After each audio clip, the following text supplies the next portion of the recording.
A regular meeting of the Committee on Ordinance. The date is the 23rd of March, and the members present are myself, I'm the chair, City Councilor Rebecca LISI. We also have Linda Vacan, City Councilor Ward 5. We have Ward 4 City Councilor Libby Hernandez joining us. We also have Ward 6 City Councilor Juan Anderson Burgos and Ward 2 City Councilor Terry Murphy on the committee here.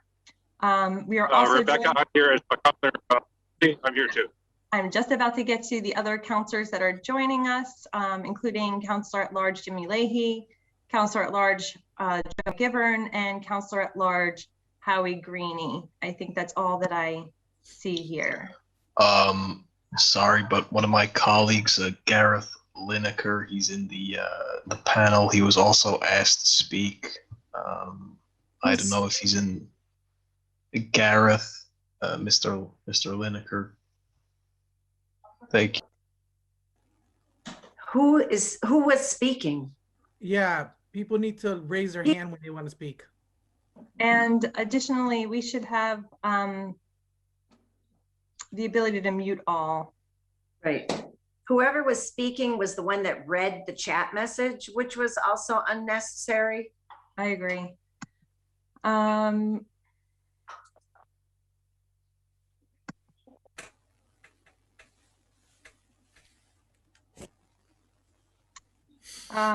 Jeffrey, I do not see the mute all feature on my controls, so I'm going to ask you to take care of that.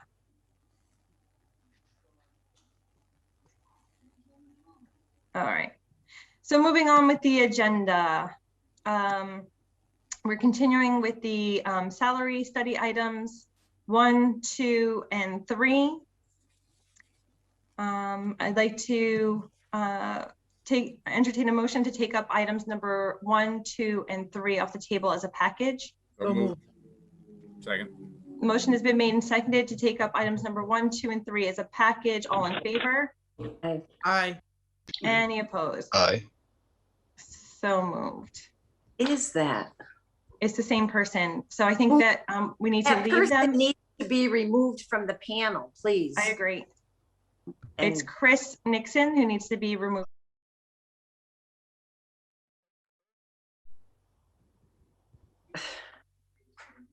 What's going on? So, sounds like somebody's got a micro brain. So these are all orders related to the salary study. I'll read item number 1, which is that section 2-3 of the Code of Ordinances entitled Classification and Compensation Plans be amended to incorporate a new classification and compensation plan, elected official salary ordinance, and miscellaneous salary schedule based upon the results of the HRS Salary Study and the current DHPR miscellaneous salary schedules, as well as any other amendments previously adopted under the section be repealed. Item 2 is that we take up the salary study and approve it. And then item number 3 is specifically about Schedule B and offers several amendments for the elected official's salary. Last time we met, we were looking at the one, I'll get to you in a second. I'm just going to give an overview here.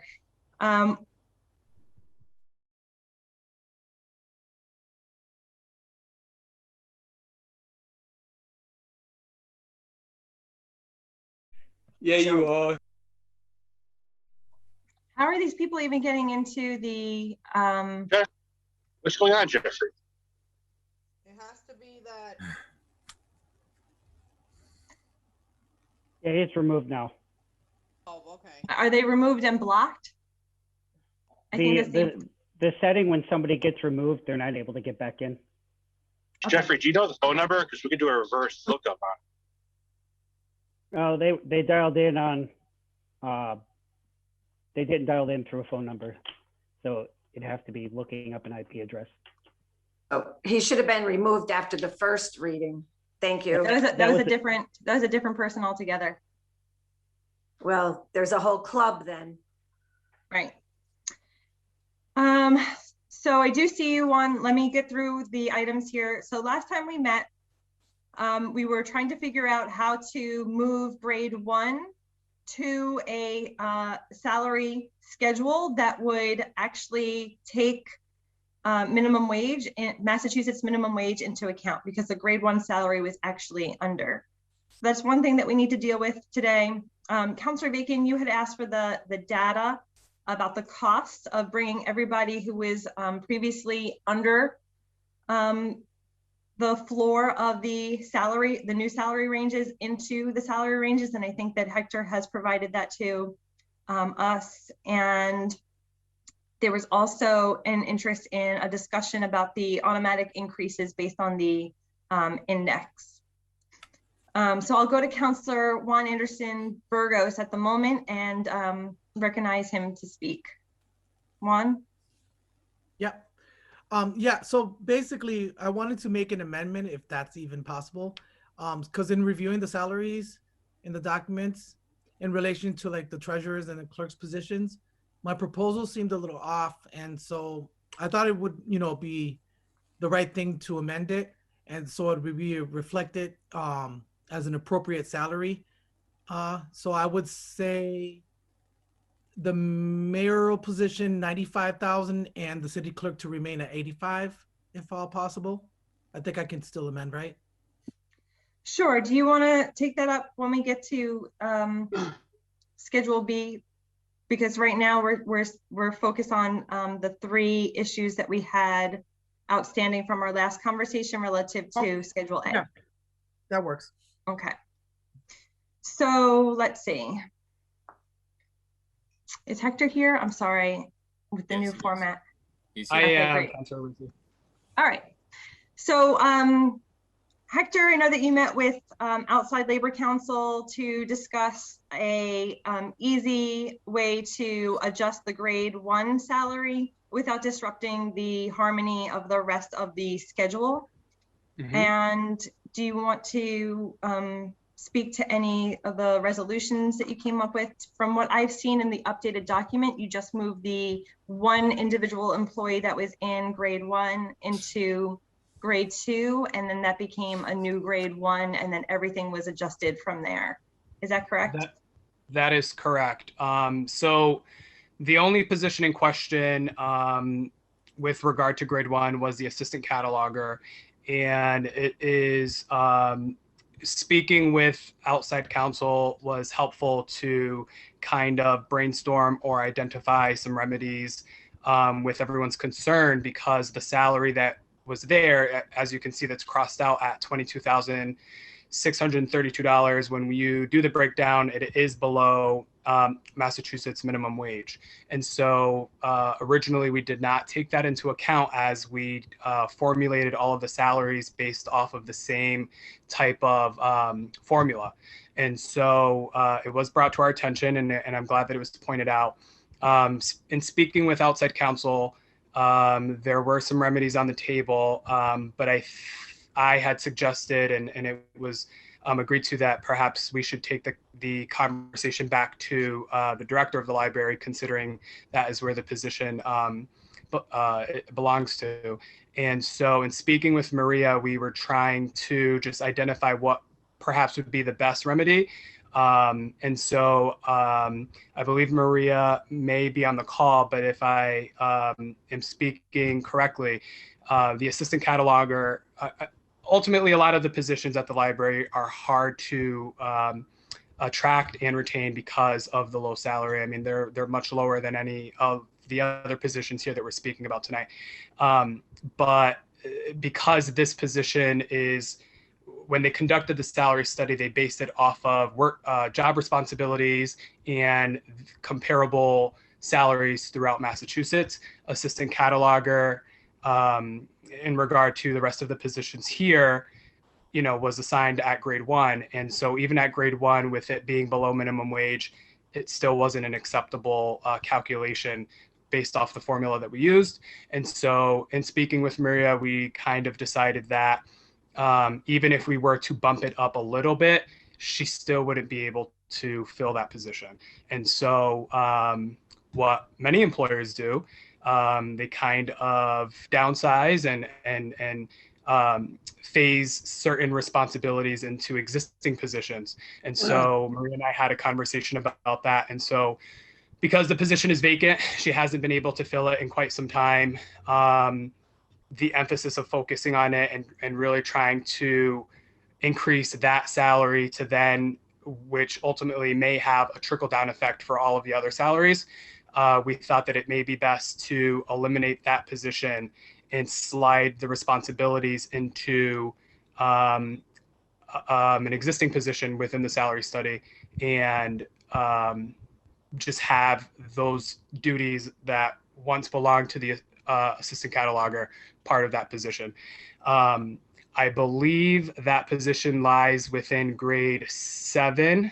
And I think it was the collection development librarian. If Maria's here, I wouldn't mind her just confirming that. But with regard to rectifying that position, that's really the justification that we came to.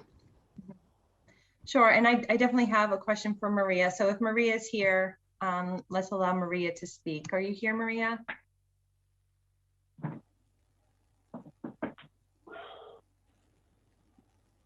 Can you hear me? I'm on the phone 5050. We have you listed as Maria, so we know it's you. Thank you. Okay, thanks.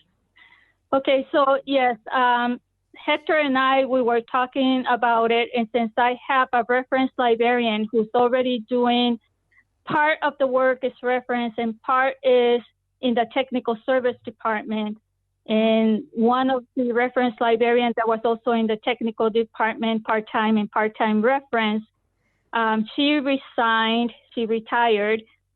So we decided that the best way was, since I have the person that is experienced in collection development can also absorb the responsibility of the assistant cataloger, and just rename one of the positions that is already there from technical service librarian, just changes to the collection development.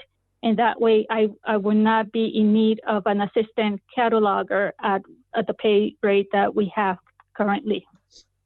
And so just to clarify, because I know that a lot of the intricate factors here can be a little confusing. The salary study did originally study the technical service librarian. That on our current document has been renamed because we are eliminating the assistant cataloger to collection development librarian.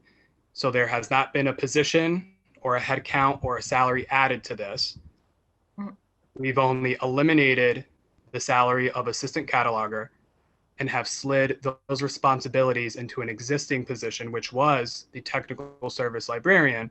But because the position is now going to absorb new responsibilities, the title has changed to match similar titles based off, libraries and, across Massachusetts, or the needs of our current library, to collection development librarian. So there has not been a shift in positions or there hasn't been an addition to the positions on this list.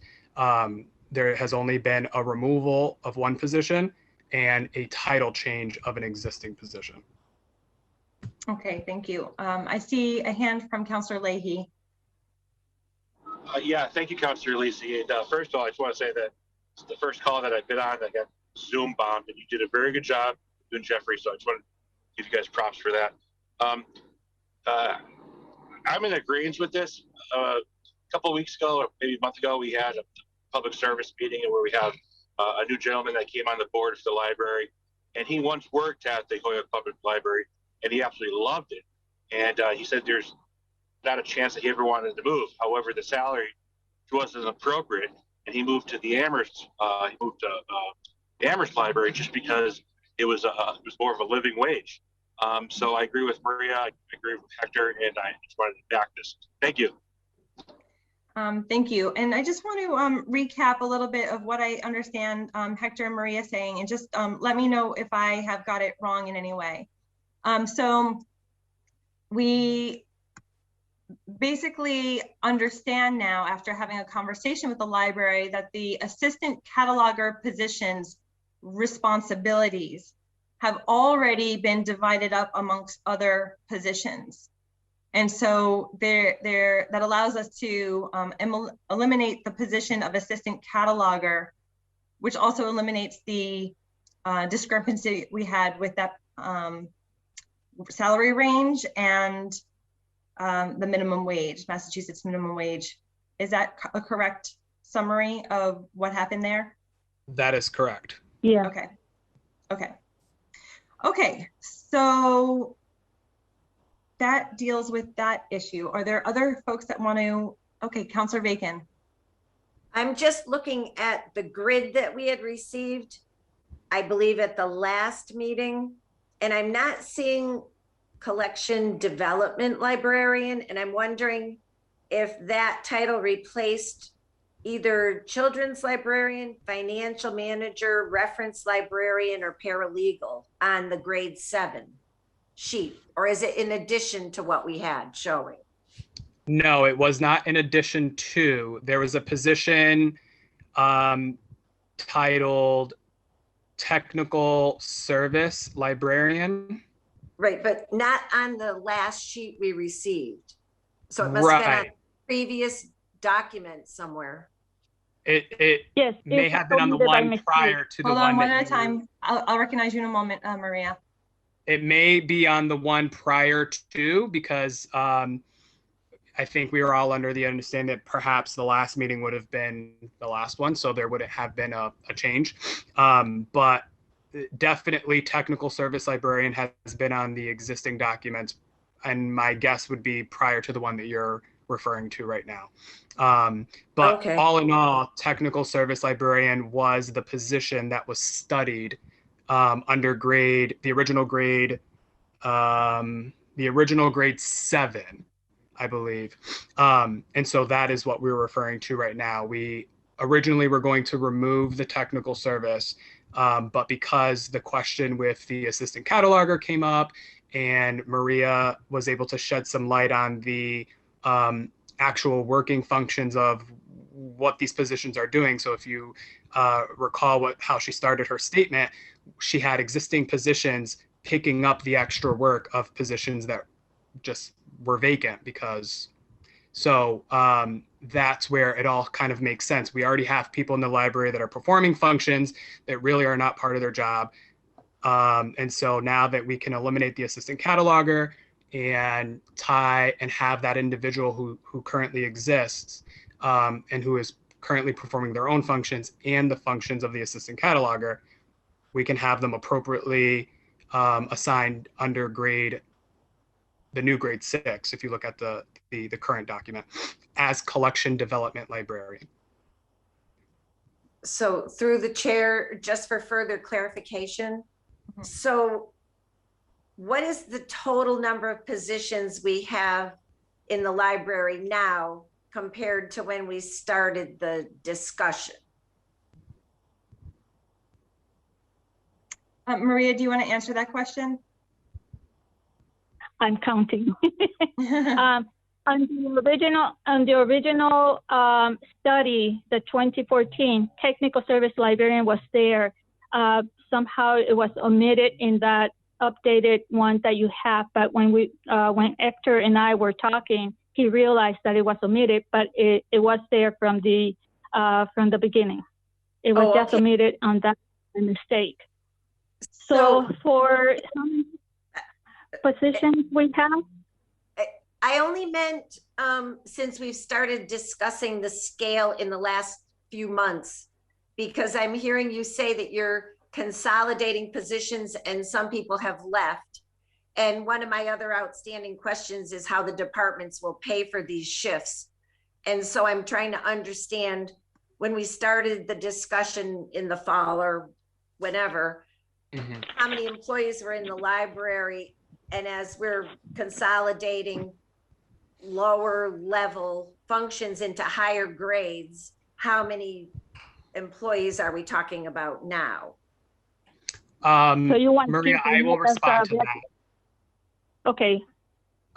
Councilor Bacon, unless Maria, after you hear my response, unless you can give a bit more of a clear answer, I don't know if we would have that exact figure you're looking for, considering from when we originally started this discussion, as you say, perhaps in the fall, we have had resignations and we have not, we're talking about the positions here.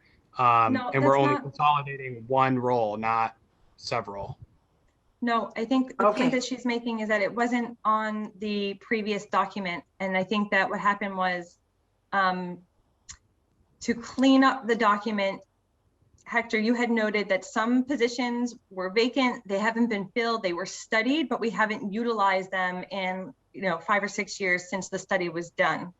And so you cleaned up the original 2015 ordinance document and went through and started eliminating some of these positions. And that's where some of those red lines in the salary schedule come from. Mm-hmm.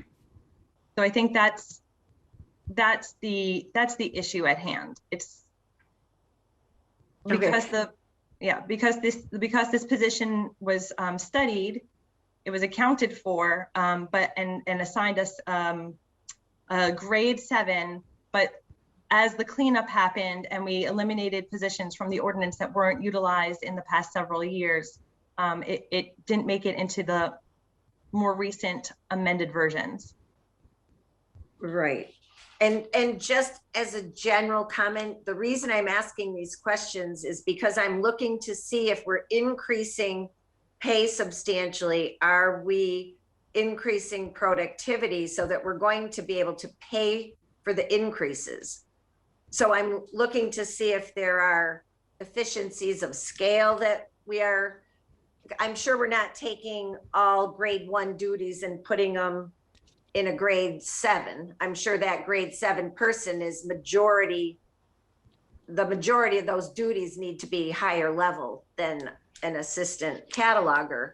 And so I'm assuming that is not a major part of that person's position, but an additional duties within it. Otherwise it would then change that person's grade. So I'm just trying to, and I'm not trying to be a department manager, but I am, having managed budgets, I am looking to see how they're going to try to consolidate duties and time and hours to be able to pay for the increases. So that's the bigger perspective that I'm coming from. So thank you. Right, and then Maria, I'll answer and you could tell me if I'm missing the mark here. So what I understand is that they divided the responsibilities of the assistant cataloger between 2 other positions, and the, I'm sorry, I'm losing the name of it. The new grade, the collection development librarian was previously a grade 7 employee based on the study, and they are continuing to be a grade 7 employee, except that the grade 7 has been amended to be named grade 6 because of the elimination of the first grade. That's, technical. Okay. Okay, so you want me to talk in regards to that? I don't think we need any further, but Councilor Bacon, I'll defer to you since it was your question. No, I'm clear on that position. The other question is a larger question that I don't think people are prepared to look at right now. Thanks. Okay. We did get the data relative to the cost to bring everybody that would not be in the new range up to the floor of the new range. I believe that this is called item number 2 in our documents. Salary. The ones that we just received? Salary ordinance final calculations. Hector, am I correct in understanding this document? Yes. And so Councilor Murphy, I see your hand up. The document is titled Salary Ordinance Final Calculations. That's correct. Mm-hmm. And then is this where we can see the cost of moving everybody into the new ranges that's not presently at their minimum ranges? Correct. And can you just point us to which column?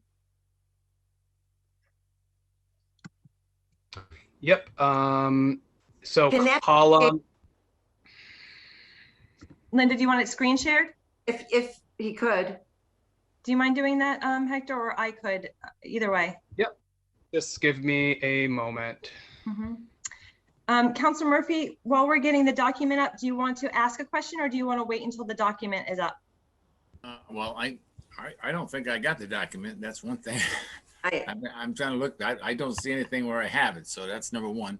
And they may have come and somehow got deleted or never got to me. But so a couple of questions about, first of all, I agree with the philosophy of, can we consolidate positions and be able to pay some people a better wage and still have efficient and effective service? So I'm all with that philosophy. I think that is something universally that we need to look at, both from a financial perspective, but also from a career perspective for people. So if I'm hearing it correctly, we are now going to change this. So grade 1 is now going to be what grade 2 would be. And so we're not going to have a grade 18.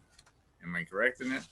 Yeah, everything. So grade 1 is effectively eliminated, and that shifts the numbers of the grades upwards, but not any other information about the grades. Okay. So just a question. So since we don't have anybody in grade 1 right now, Yes. and we don't have anybody in grades 16, 17, and 18, why are we keeping 16, 17, and 18, but we're eliminating 1? I don't quite understand that. So we're eliminating grade 1, although on paper that's how it appears. It's not necessarily being eliminated, it's just being renamed. So the current grade 2 will become grade 1, and so on and so forth. Grade 16, 17, and 18 were originally provided to us in the original salary study that has been shared. And those grades were created, my guess, because there were no positions that were studied with those grades.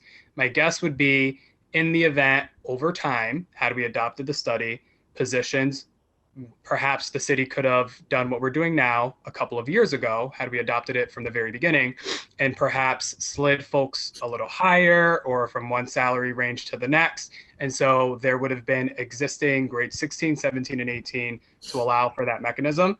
But grade 16, 17, and 18 are there, but there are no positions associated with it. So essentially, if you would like to consider them obsolete, consider them obsolete.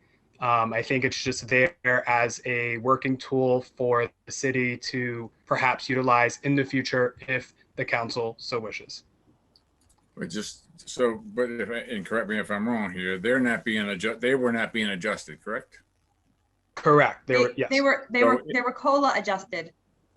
They were COLA adjusted. So that's why you see the 2 sets of numbers there. One should be in red, but for some reason they're not. Again, I don't have any the only sheet I have, 16, 17, and 18, there's no changes. And so you should have an email from Jeffrey that is entitled. That's what I'm trying to find, but I'm not finding. That's what I'm saying. I usually get everything with Jeffrey right away, as he knows, but I did not. I don't find it either.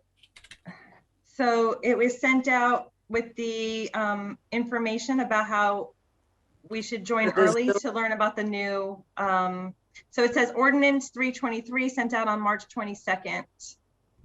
Okay. And then there's 1, 2, 3, 4, 5, 6 attachments, 7 attachments, 8 attachments to the bottom. The invitation, the initial invitation. No. It says Ordinance 323 sent on March 22nd. And it says, first, we have a new Zoom account, and then talks about those details and how to join. And then underneath that are the 3 attachments. Okay. I'm sorry, 8 attachments. I see them now. So if I can, and again, I'm just trying to work, I'm trying to see if I can find it in deleted or whatever they call spam or whatever the other one is. I can forward it to you right now, actually. Well, I'm just trying. It may be here, and I just missed it, but I don't usually miss it. So I'm just looking. So right now, grade 15. If if we kept grade 16 and 17 and 18, grade 15 would have a max that's higher than grade 16.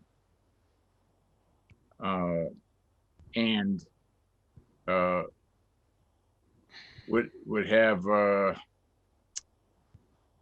No. They've all been COLA adjusted. So grade 15 should say in the COLA adjusted.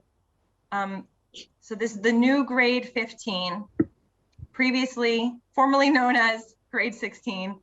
It goes from 94,521 through 130,733.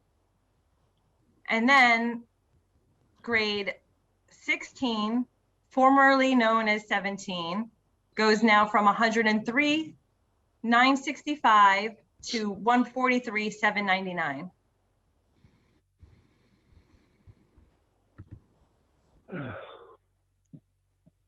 So I just sent you the documents again in case you're looking for them, but we can also share them. I mean, that's easy enough. I will screen share. And I was working on screen sharing, Councilor LISI, but it told me the host did not, I don't have the capability to do so. Okay, I will get that there as well.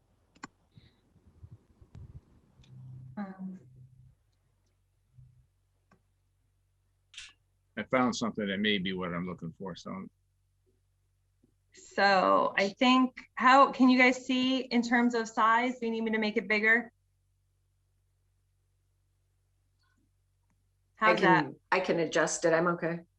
Okay, Councilor Murphy, if you're interested, I'm pulling it up on the screen here. So these are, so all of the numbers with the elimination of grade 1, all of the numbers have gotten reduced by 1 in terms of the grade. And then these are the new COLA adjusted grades 15, 16, and 17. So our schedule now ends at 17 since grade 1 was eliminated. So if we were to only have up to grade 14, and then we wanted to have somebody hired to pay more for, or get a job and pay them more, or have somebody move to a different grade, we would just then create a grade. At that point, we could do that. I think we could, of course. Like, I mean, we're essentially doing that now, but I think that the value of having these grades scheduled for us is that they are consistent with the rest of the document and we can utilize them. Not for very long. Like we probably wouldn't want to be able to use them for more than like 3 years. So I think that you could eliminate them, but they could also just serve as like guideposts for, you know, if we did have to, you know, increase somebody's salary, there'd be a logic there. Or if there was a new position created, like for example, in committee, we've been talking about the potential hiring of a finance director. So the finance director would be positioned somewhere and we'd already have the logic and consistency for a grade that's in relation to the rest of the document. And Councilor Murphy, also, although the grades exist on this document, for a position to be associated with grade, what is in red currently, 15, 16, and 17, the position would have to be funded by the council. So whether you guys were to create a salary range, if we were to eliminate these or utilize these, it's still in the hands of the council. And also if we were to hire, let's say, to Councilor LISI's point, a finance director or a finance officer, creating a new position that perhaps may be in a very high salary range doesn't mean that they have to automatically go within 15, 16, and 17. They could fall between 12 and 14. So it would have to be looking at the scope of the responsibilities, the type of position that this position would, you know, future position would be, and then making that decision at the time if this were to be presented in front of the council. Okay, thank you. Okay. Okay. And Councilor Bacon. Can this document be shared with us? Because I opened all those attachments and I can't see it. This should say Ordinance 315. Because for some reason, I'm not getting redlined versions. I'll forward you what I have also here. I would appreciate that. Thank you. Mhm. I think Council Murphy would too. I did. I forwarded it to him already. I forwarded him the whole email. So, okay. So that talks about the logic regarding grade 1 and the rest of the grades. I'm going to shift over to the other document, and I'll send this out in just a second. I'm just going to put it up here so that Hector can talk about the other document.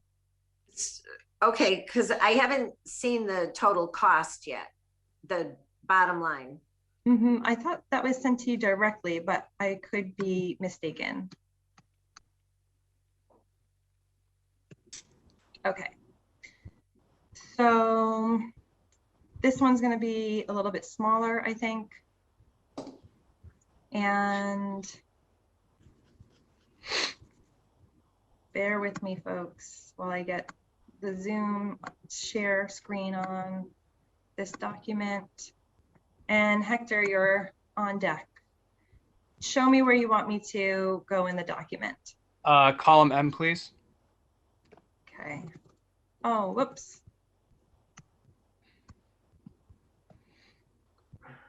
Let's see if I can minimize this. You probably actually have to download and open it rather than Having it there. having it from the attachment. Yeah.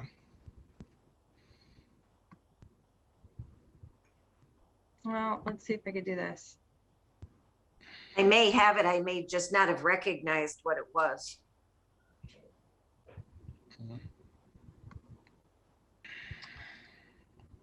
M. All right. So column M is the difference of, and this is not a new document. This is it was part of the original documents. I mean, it's been amended, of course, but Okay. yes, but it's what I wanted to do, because there was just, it seemed to be a lot of confusion, as well as requests for things to be a little bit more simplified for folks. I just took all of the working data, which we've been reviewing up until this point, so everyone should have access to the documents prior. And I simplified it onto one spreadsheet. Column M is the total cost of the salaries of individuals, essentially the salaries of individuals who will initially impact the passing of this ordinance. And so what that means is that there are certain positions that if we were to adopt the new salary ordinance, their current salary is not within range and also not even meeting the minimum of the adopted salary. So there is someone like myself, for example, who, although myself along with many others, right, who would love a salary increase, our existing salary is within the new salary range, and therefore we are not part of that calculation. Okay. And so if you look at the highlighted figures, the majority of them are folks from the library. Because, as I said earlier, although everyone is underpaid based off data, the library employees are significantly underpaid. And so they would be the folks that are brought up to the new minimum of their salary range. And so that impact is a total cost of $99,901.08. Okay, thank you. Based off data to date. Thank you. And then any other salary increases that wanted to happen within the range for fiscal year 22 would be discretionary, and the city council would be able to vote on them. Correct? Like, so there's no other automatic increases that happen with the adoption of this ordinance. That is correct. The only cost. Same Sorry, process. go ahead, Hector. That is correct, and it's the same. It would be the same process as currently exists. The city council would just be looking at a up-to-date salary schedule, and perhaps a much cleaner version, considering there are so many amended versions over time. Every time a new order is passed. Councilor Bacon, do you have your hand up for a new comment or? No, I'm all set for now. Thanks. Okay.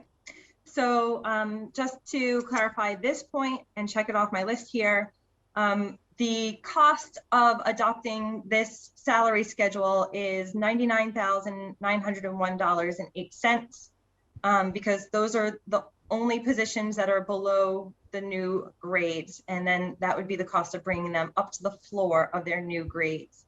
Any other increases that would be within the new ranges would be at the discretion of the city council, and that process would not change. So can I ask a question now? Go ahead. Yeah. So what will be the control in that? Because prior to this, and I know we've discussed it in this committee, that we could control it, but in the past, once a range was established, the mayor could put anybody anywhere in that range, and usually it went to the top. And my concern right now, looking at the ranges, is they are very broad and they are very big. So the potential liability to the city, theoretically, if things were pushed to the top, is huge. And I know we had discussion about in ordinance limiting how far somebody could be moved by the mayor. Yeah, we established with the ordinance, and I'll just mention it here, and I could go back to the language in a second in case anybody else has questions about the data here. So in the ordinance, we have the language that says that a new hire can only be placed between the mid and the mid of the range. New hires can only be placed within the min to the mid of the range. For a new hire. For, yep. Yes. So I just think we need to be careful about the other implications also. Thank you. Does anyone have any other questions about the data in being presented here? Oh. Okay, so then I'm going to stop share here and go back to the ordinance language. Sorry, guys.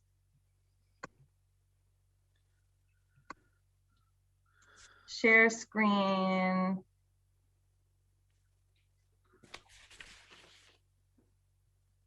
I don't know where it went now.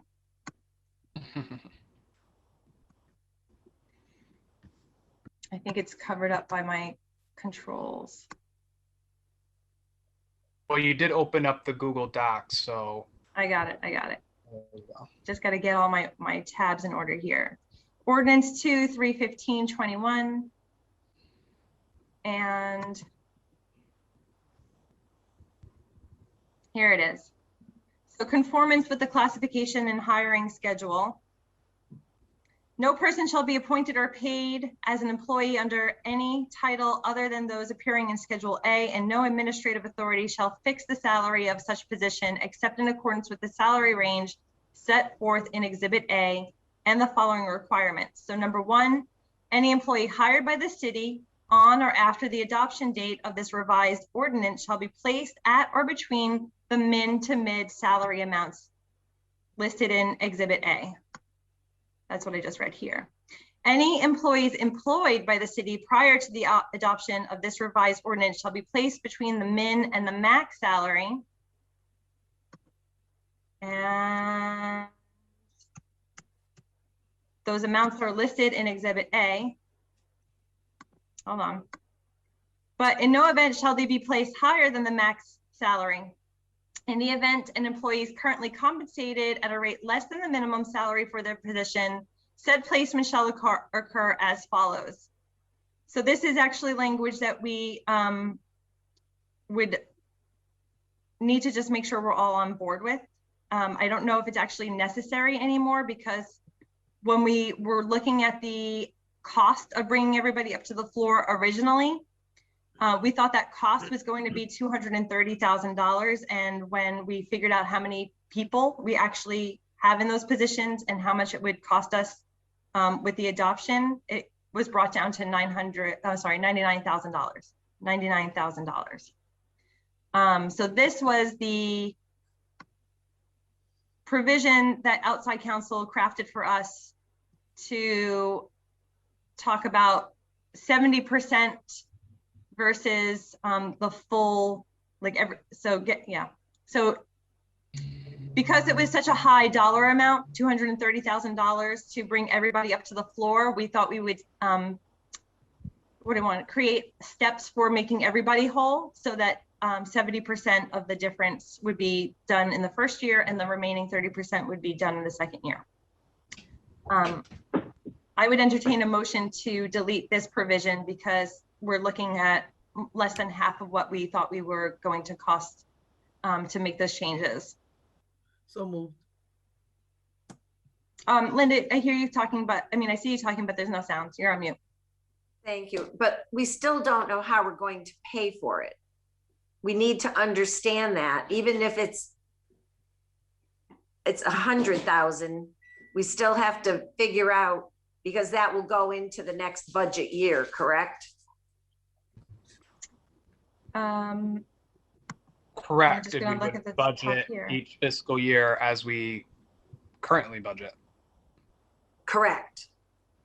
And so if we're going to be recommending this to the council, we have to have some understanding of, if we're not stepping it in, how are we paying for it?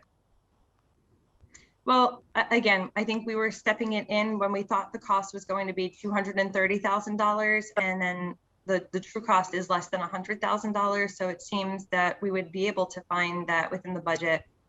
I hear you on that, but at the moment we have no money, so. We have no free cash, but we have a new budget year coming up, and we will have money again for that budget. We shall see. The motion was made and seconded to delete the stepped option. I would like to just get a vote on that. So motion has been made and seconded to delete the stepped option that we do 70% in the first year and the remaining 30% in year 2. All in favor? Aye. Aye. Any opposed? No.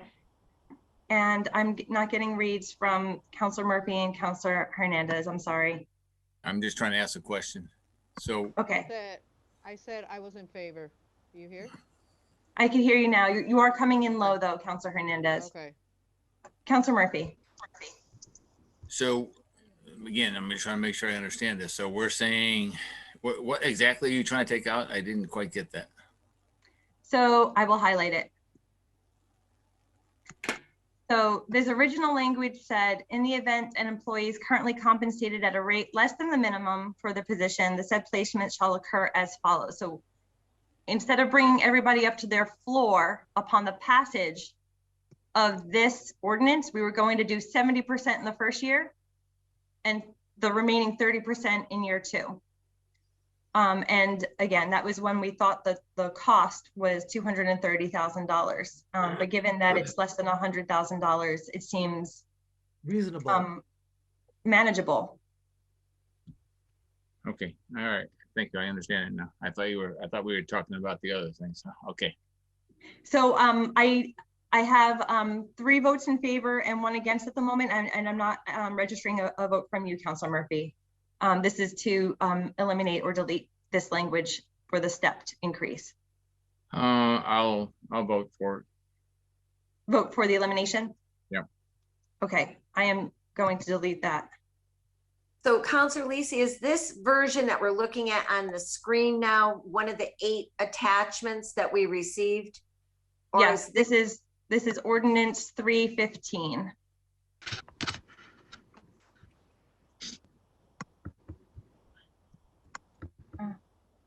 I don't know why this doesn't want to delete.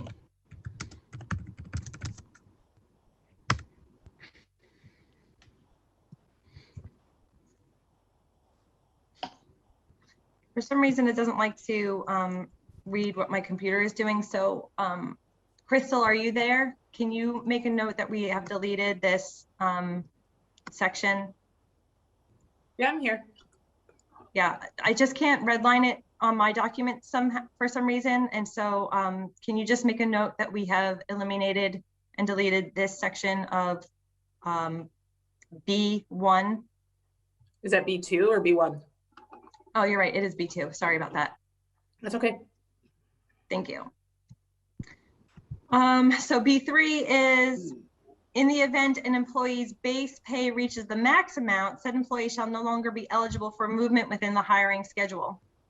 However, the employee will still be eligible for cost of living adjustments, educational or residential incentives, and/or longevity if applicable. So that says that you can hit the cap, but you could still be eligible for all these other adjustments and incentives that don't actually affect the base salary if you're at the cap of the range.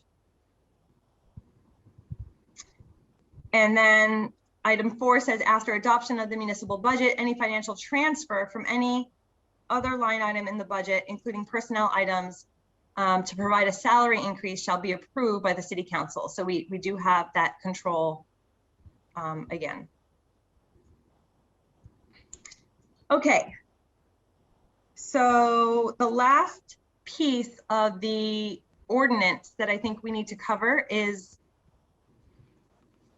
this part here, which was suggested by Councilor Murphy, that the automatic increases happen. So elected officials, popularly elected officials, shall be paid the salary set forth in Schedule B, which is made part thereof upon the adoption of the revised ordinance and not retroactive. In addition, said salary shall be adjusted every 5 years commencing July 1st, 2026, so 5 years from now, based on the cumulative change in the Consumer Price Index Northeast region. So it gives you an external price index to adjust salaries in a non-political, regular manner. I know that there was an interest in having discussion about this amendment in particular. So Councilor Bacon. Thank you, Councilor LISI. This is a political matter and we are all in political positions. And I am very strongly opposed to automatic raises for elected officials. And I really think it's taking us out of the arena of the voters and putting us functionally into a different category. And I think that anytime the pay of an elected official is changed, it should be subject to public scrutiny, public discussion, and debate, and should be a transparent process. And I just fundamentally disagree that there should be automatic increases for elected officials. Thank you. Thank you. Does anybody else want to comment on this piece? Councilor Murphy? Yeah, I don't disagree with what Councilor Bacon just said. I'm just trying to find a way that, and I would be willing to add additional things in here, you know, subject to a specific vote of the city council, so that, you know, there is public awareness that this is something that's being proposed. I would also say that, you know, you never know, but obviously we could end up with one time where everything goes crazy and inflationary, and the next time we're in a recession. So we're not bringing our salary back, but I mean, I could go along with adding, you know, said increase would require an affirmative vote by the city council prior to its commencement date or something along that line. So it's not automatic, but it would give us a guide as to if we were doing cost of living increases like we do for other positions, where it might end up looking like it would be fair. I agree that we have to be very careful in terms of, you know, I think when someone gets elected to a position, they should recognize that that's the salary while they're in that position until they get elected to another. And that's sort of what I tried to do here. So I think I actually originally said 4 years, but to try to go with the election cycle in the city. But right, and I think that the reason why they chose 5 years was so that it wasn't going to impact whoever was in that seat So that way it would, you wouldn't be voting on your own salary effectively. Councillor Murphy, are you all set here? And I can recognize Councillor McGivern, and then Councillor Bacon, you had your hand up, but you don't any longer. So I'll come to you after Councillor McGivern if you still want to speak. Councillor McGivern. Thank you. Very quick. I appreciate Councillor Murphy's intention here, although I think it's a no-win no matter what we do with elected officials. And I would be opposed to the 5-year and to automatic increases. As political as it is, I agree with Councillor Bacon. I think we have to handle them the way we've been handling them. And unfortunately, if you write this language, 5 years goes by and there's no increase, all of a sudden 5 years becomes 10 years. And there's, automatic is not automatic without budget approval because everything is subject to appropriation. So I think even though it's well intended, I don't think it'll work. So what's the will of the committee? Do we want to amend to delete or amend to include the affirmative vote of the council? Councillor Bacon, I hear you. I'd like to offer a motion to delete that language and leave our process as it is. Is there a second? I'll second it. Okay, the motion has been made and seconded to delete this piece. It is something that we could always revisit. So motion is made and seconded to delete the automatic increases adjusted every 5 years. All in favor? Aye. I counted 2. And just because the sound is not strong today, Councillor Anderson Burgos, are you a yes or a no? That's a yes. Yes, that's 3. And Councillor Hernandez, are you a yes or a no? Yes. Yes is 4. No's, I'm assuming Councillor Murphy, you are a no. I'm a no. Okay, so it's a 4-to-1 vote. Thank you for your patience, everyone, as we get everybody on the record here. Madam Chair? Councillor Greening, yes. On that vote, could you clarify that? Because I don't know if yes was an affirmative to delete. I think Councillor Bacon's motion was to delete that section. And if the yeses were full, you deleted it. Yes, that is correct. So we deleted the automatic increases, and perhaps we could visit it at another time. So this is where we get into the salary schedule itself. Sorry, the hiring schedule, which we've been reviewing in the past couple meetings. And then we get to Schedule B. So for here, I'm going to switch the view to the other piece that was sent to us.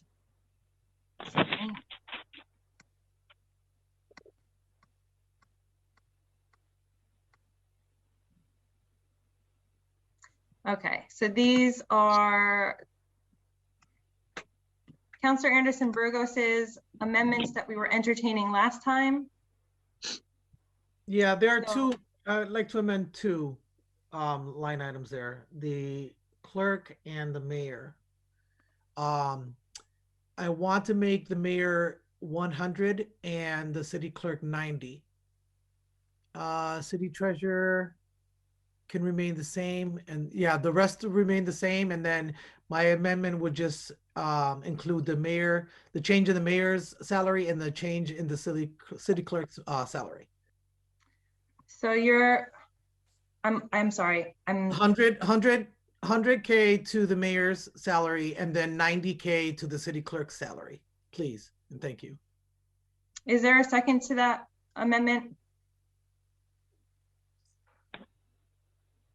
Hearing none, I think we're still on. I'd like to make an amendment. I said. Oh, I hear Councillor Hernandez. You're seconding it? Sorry, yes. Okay, and then under discussion, Councillor Murphy. Yeah, I had originally proposed 92.5 for the mayor, and I really think the clerk and the treasurer with their base pay should be the same. And I think at 80,000, they were both getting approximately an $8,000 to $9,000 raise. At 92.5, the mayor would be getting 75. You know, I do think we have to at some point kind of be a little more conservative in terms of what we're doing here. And you know, there's no way I would vote to have the mayor at 100,000. I would vote to give a raise, and that was the other thing I was trying to do with the 5-year cycle thing, so that you don't end up having to do these things.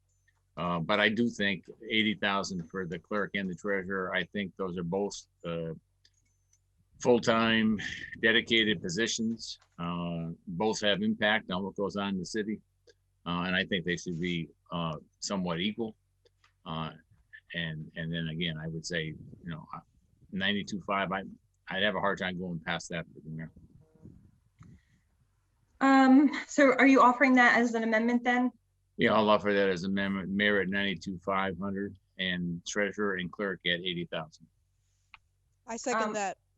Okay, so we're now looking at Councilor Murphy's line item.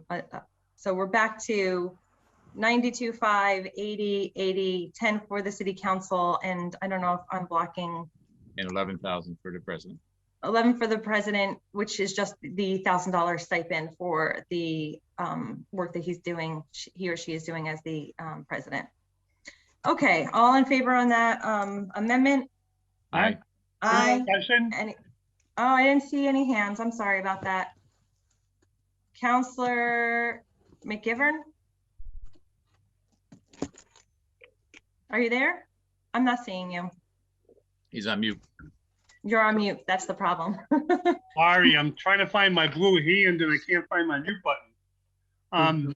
I just like to point out a couple of things and then maybe just focus on one at a time. And you know, with the mayor's salary, we are the most underpaid mayor's salary in Western Mass and Central Mass. And I think we need to send a better message for the mayor's salary itself. I mean, Chicopee just recently raised their salary from $85,000 to January to $103,500, and the following January to $122,000. Agawam, which is a population smaller than us, just raised their salary from $85,000 to $110,000. You know, this is our chief financial officer, or what's supposed to be our chief financial officer, and that's what we continue to look for, and that's what I think the voters want, is an individual who's in charge of the budget. I think we have to pay for what those qualifications call for. It's you know, both a college degree with experience in budget and experience and understanding how to control the finances for a multi-million-dollar city itself. So I was just hoping the committee would consider that. And you know, I have no problem with, you know, this salary. I'm assuming that we're looking at a January for this salary, a January 2022 kick-in with the next term. Yep. Okay, but that's my two bits. Madam Chair. I'll recognize you in a moment, Councilor Greenie. I have Councilor Anderson Burgos in queue, and I just want to make a comment that this amendment in this line here, 100,000 for the mayor, 85 for the clerk, 85 for the treasurer, and 11,000 for city councilors, was based on these minimum and max, their averages. Their averages for the salaries in the comparable communities. So those averages are off because Agawam and Chicopee have not been adjusted. And there's at least two more that have not been adjusted in those averages even today. Right, and I would just say this line was based on the averages that we had, and they've shifted up, is what Councilor McGivern is saying, even from when we collected this data, and it wasn't so long ago. And I do want to just take a peek here. Shoot, sorry guys. Councilor LISI?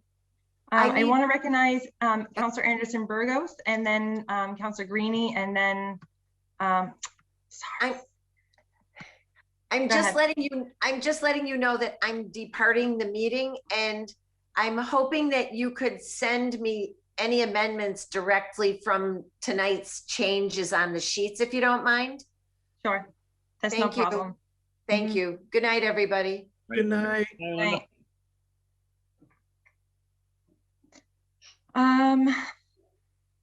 So go ahead, Councilor Anderson Burgos. Yeah, so I've been thinking a lot about raises and what motivates people and what attracts talent. And, you know, I reflected on a day when I got a raise when I used to work for a certain financial institution. And I remember when I got that raise, it made me work harder. I was more passionate and motivated. And I feel that if we raise these salaries with the competition, especially through, you know, in surrounding cities, that we're gonna also raise the chances of attracting highly qualified individuals who will bring something to the table, who will help the city move forward, who's going to be a strength, someone we can rely on. You know, I truly believe that we need to start paying for talent. If we don't, we're going to suffer, as we already are. So that is the only reason behind my amendment, and I just wanted to state that for the record. That's all. Thank you. Okay, so just for the record, in terms of housekeeping here. Councilor Greeny, you had them. Thank you. Councilor Greeny, I'll go to you, and then I'll do the recap. Yeah, just quickly in response to some of the arguments out there, the mayor does not need to be, he does not have to have financial qualifications or anything else. It's an elected public official. There are no educational requirements for the mayor or anything like that. So we can't tie the mayor's salary into financial knowledge or pecuniary expertise or anything like that. It just does the two are they're apples and oranges. That's all. I just wanted to make that comment. Thank you. Back to Councilor Anderson Burgos, and then Councilor McGivern. No, you're on mute, Councilor Anderson Burgos, or are you all set? I did not lower my hand. I'm sorry. Shame on me. Thank you. That's okay. Councilor McGivern. Thank you. I appreciate Councilor Greeny's comments, and I agree with them. But what my comments were meant to, intended to, and I'll restate them a little different, is what we want are candidates that have that ability to control a budget, a multi-million-dollar budget. And we need those candidates to be able to, you know, to have an education that allows them to be able to understand finances. Like it or not, the position is the chief financial officer, and too often we ignore that. I agree with Councilor Greeny that's, you know, it's the votes that are the ultimate qualifications, you know, for anyone who runs for mayor. But the salary reflects what, you know, a person who pays for an education, a person who has the background in finances, they don't just have it overnight. They have to get the education, which costs a lot of money, to be able to, and hopefully, you know, a salary that reflects what they've done in terms of education, what they have done in terms of experience. That's all I was trying to say. I have a note on my screen saying that two participants. Just in response to that, the President of the United States doesn't need those qualifications. He's got a better salary than the mayor, though. 400 grand, not much. Madam Chair. So hold on, is it I have two people raising hands, but I'm not seeing them on my screen here. So if you are raising your hand to be recognized, can you let me know? Yes, Madam Is it you, Chair, Councilor raising my Hernandez? hand. Okay, Yes, and I did put it on the queue. Thank you. I think it is you. I think it was probably you and Councilor Greeny that popped up for me. So go ahead. Thank you so much, Madam Chair. Can I entertain a motion or friendly amendment to to have the mayor's salary to 100,000 and the clerk 85,000. The line that says 100,000 for the mayor, Right. city clerk 85, treasurer City clerk 85. 85. Does that mean you still want the city councilors at 11, or do you want them at 10? Yes. No, at 11. Okay. I'll second it. The motion has been made and seconded. This is the last amendment that we could take on this original motion. So the motion has been made and seconded to pass the amendment that has the mayor at 100,000, $85,000 for the clerk, city treasurer at 85,000, city councilors at 11,000, and that brings the city council president to $12,000. If I can, Madam. Under discussion, Councilor Murphy. Yeah, again, I'm not against giving people raises, but, and if I guess I could go to a compromise on the mayor at 95, which would give that $10,000 position title there. And I could go to the 80 for the clerk and the treasurer, because that would be about an $8,000 or $9,000. No way I can vote for the city council and the city council president to get a raise. You know, somewhere down the line when our fiscal house is more in order, that might be more prudent and more deserved. But right now, I mean, we've got financial issues that we need to be very concerned about, and so I can't vote for those as a cross. Again, I could go for 95 in the 80s and 80s, but and nothing for the council. Not at this time. Thanks. Okay. So let's we can't entertain any more motions on this order, as far as I understand. Councilor McGivern, let me know if I'm getting that right. Only 3 amendments on a motion. Yes, you just, unless you vote some down, after you take votes on each of them and they all get voted down, then you can start over. Right, okay.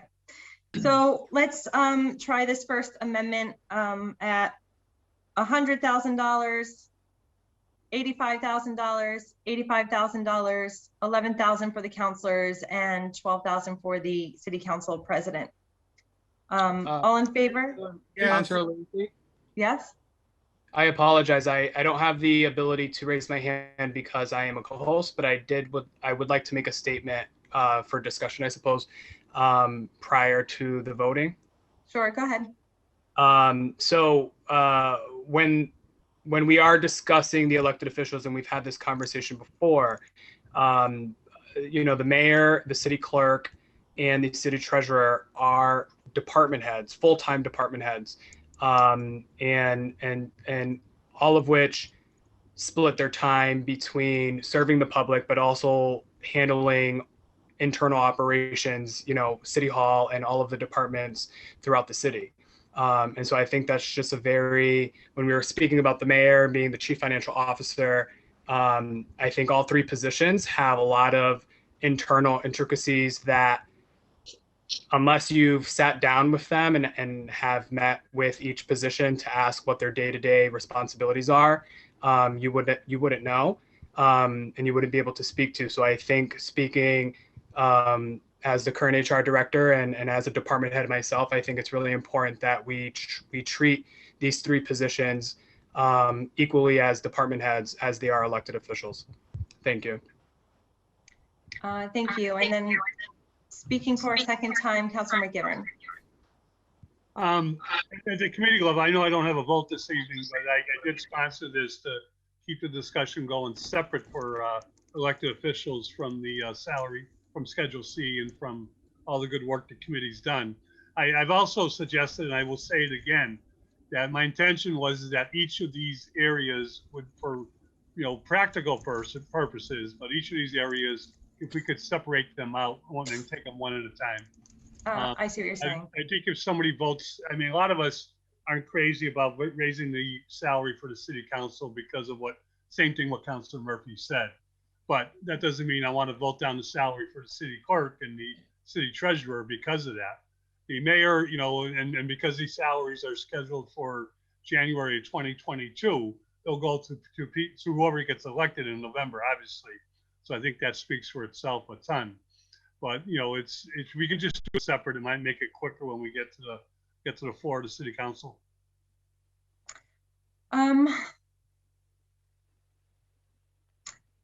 I hear you. It's just that my motions have all been for these across the board, so I can't alter the motions. I mean, let's take the vote, see what happens, and then if we want to make further amendments, we can.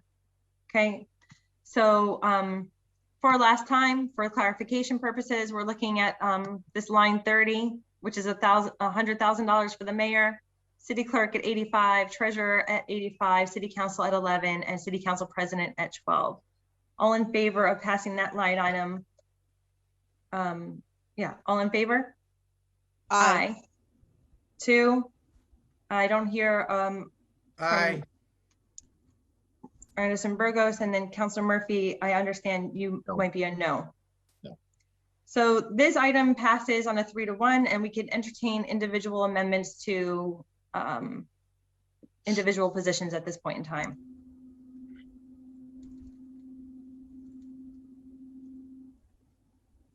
Hearing none. What you mean in terms of that particular line that we just did there? Yeah, I mean, because all of the other amendments were Then I'll make a for the motion. entire line. So Okay, I mean, might as well pass something and adjust it individually from here. Okay, I'll make a motion. We amend city council and the city council president back to 10 and 11. Second. A motion has been made and seconded to revert the city council position to 10,000 and the city council president to 11,000. All in favor or under discussion? Is that you again, Councilor McGivern? You're all set. I'm all set. Sorry, shared That's screen okay. stuff is not good. Okay. Okay, so on the amendment, all in favor? Aye. Aye. Aye. Aye. So it's a 4-0 vote, I think, Councilor Murphy. So I'm just going to amend this here, since this is what I can't amend it. I'll just note it and then we'll amend it later. So we're just back to city council. No adjustment, just the 3 adjustments for the mayor, the treasurer, and the clerk. Yes. So I'm making a note of it here, but I will just also call on Crystal to make a note of it for the actual ordinance to bring these salaries from line 30 now in the document, in the spreadsheet, into the Schedule B in the ordinance document. Okay. Moving on. Schedule C reflects the one change that we've already made to the reserve officer schedule, and then would bring everybody else into these numbers. And I honestly, I don't know what we're currently at with many of these. So Hector, do you mind just giving us some insight here as to whether or not these are different from what we are currently paying folks at these positions?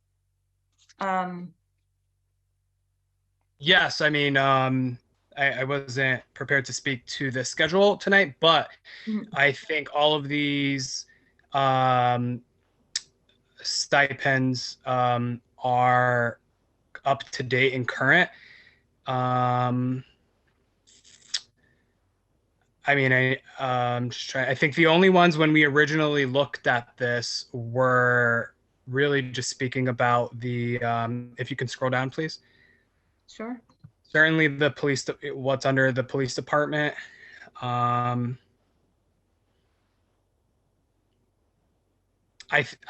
understanding as of current, these are all up-to-date figures, and when we brought this forward, the only concerns or discussions that we've had were regarding what's under the police department with regard to reserve police officers, and I think that is it in terms of discussions that we've had from this. And then also we did a little research initially, and not every community has stipends for every position on this list, and so my opinion would be not to as of current, it really serves no purpose because we haven't entertained that discussion up to date, till now. So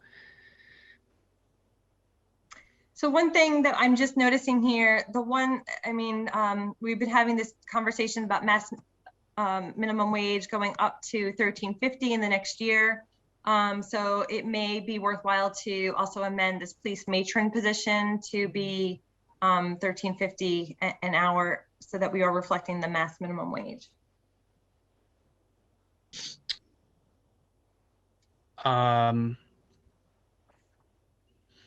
I don't think the positions on this list are anywhere close to even reserve officers, although we've voted to that. A lot of these are essentially per diem or occasional meetings, and obviously the police department are not meetings, but I think this list is unique. So I think that would have to be a further conversation and a further look into, perhaps if we're going to discuss the police matrons, just seeing what other communities perhaps are paying those sorts of positions.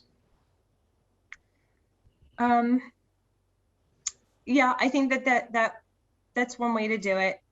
I think, we could do a sort of targeted look at the police matron in the same way that we did reserve officers, but I think for the purpose of passing the schedule, we wouldn't want to leave anyone outside of the minimum wage, and I think that's the only one that really, and it would be the official stenographer as well.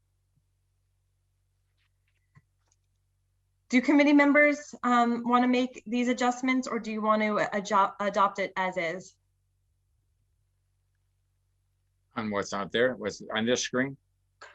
On this screen, there are two salaries that I can find that are under the Massachusetts minimum wage for next year. That's going up to $13.50.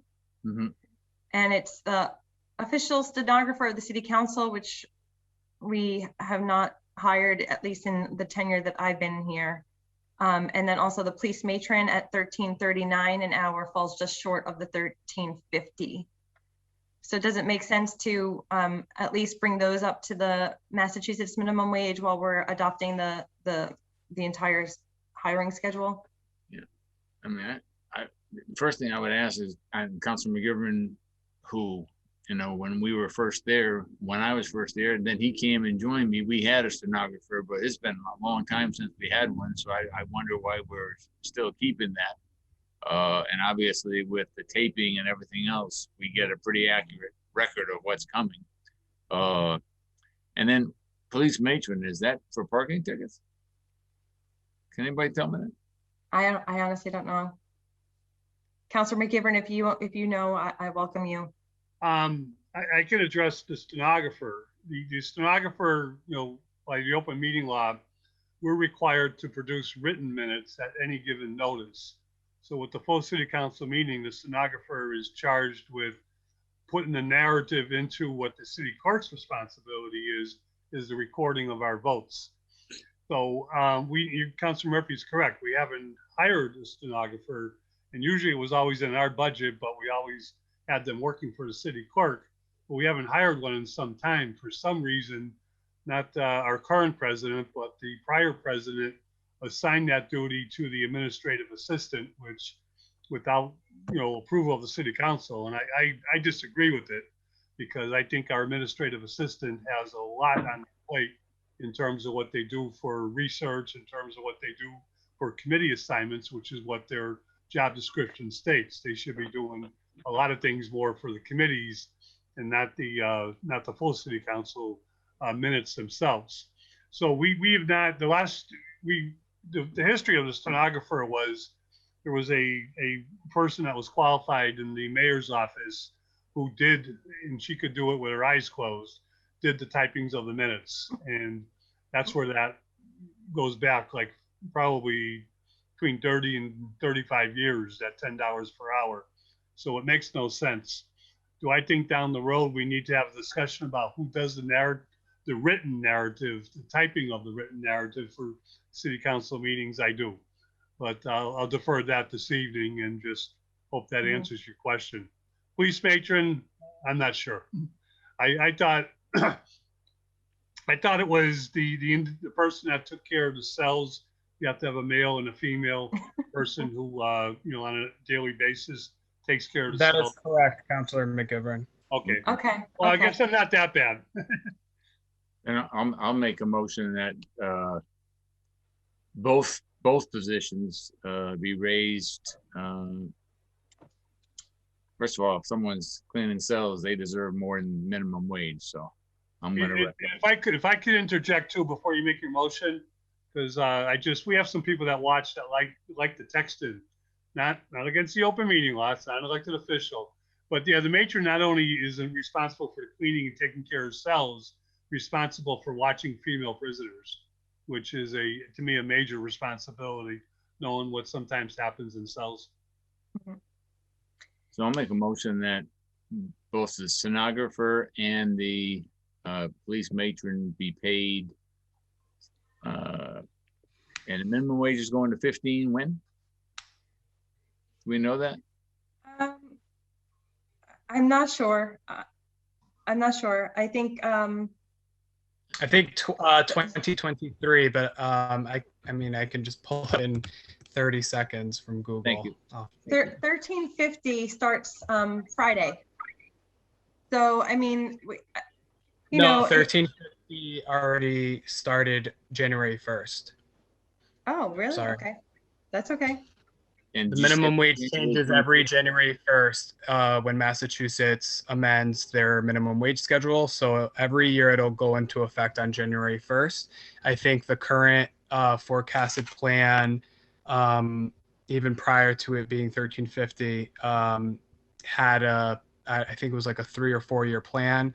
And so the $15 figure would be the final figure per their current plan.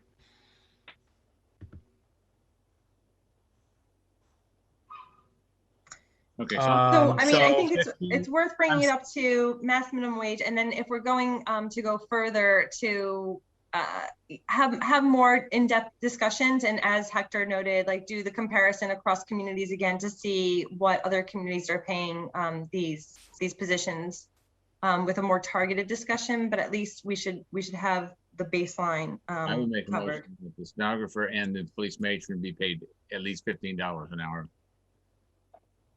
I can second that. So $15 an hour for matron and stenographer, thinking ahead to 2023. All in favor? Aye. Aye. 2, 3. Councilor Anderson Burgos.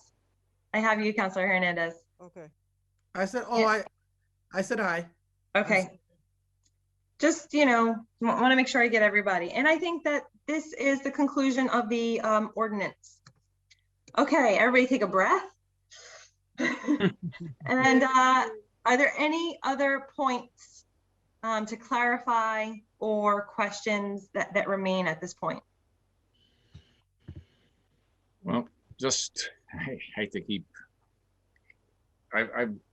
And I know I'm gonna be thought that I'm thinking too much, but that's okay. You know, I went through this and I tried to get it where minimum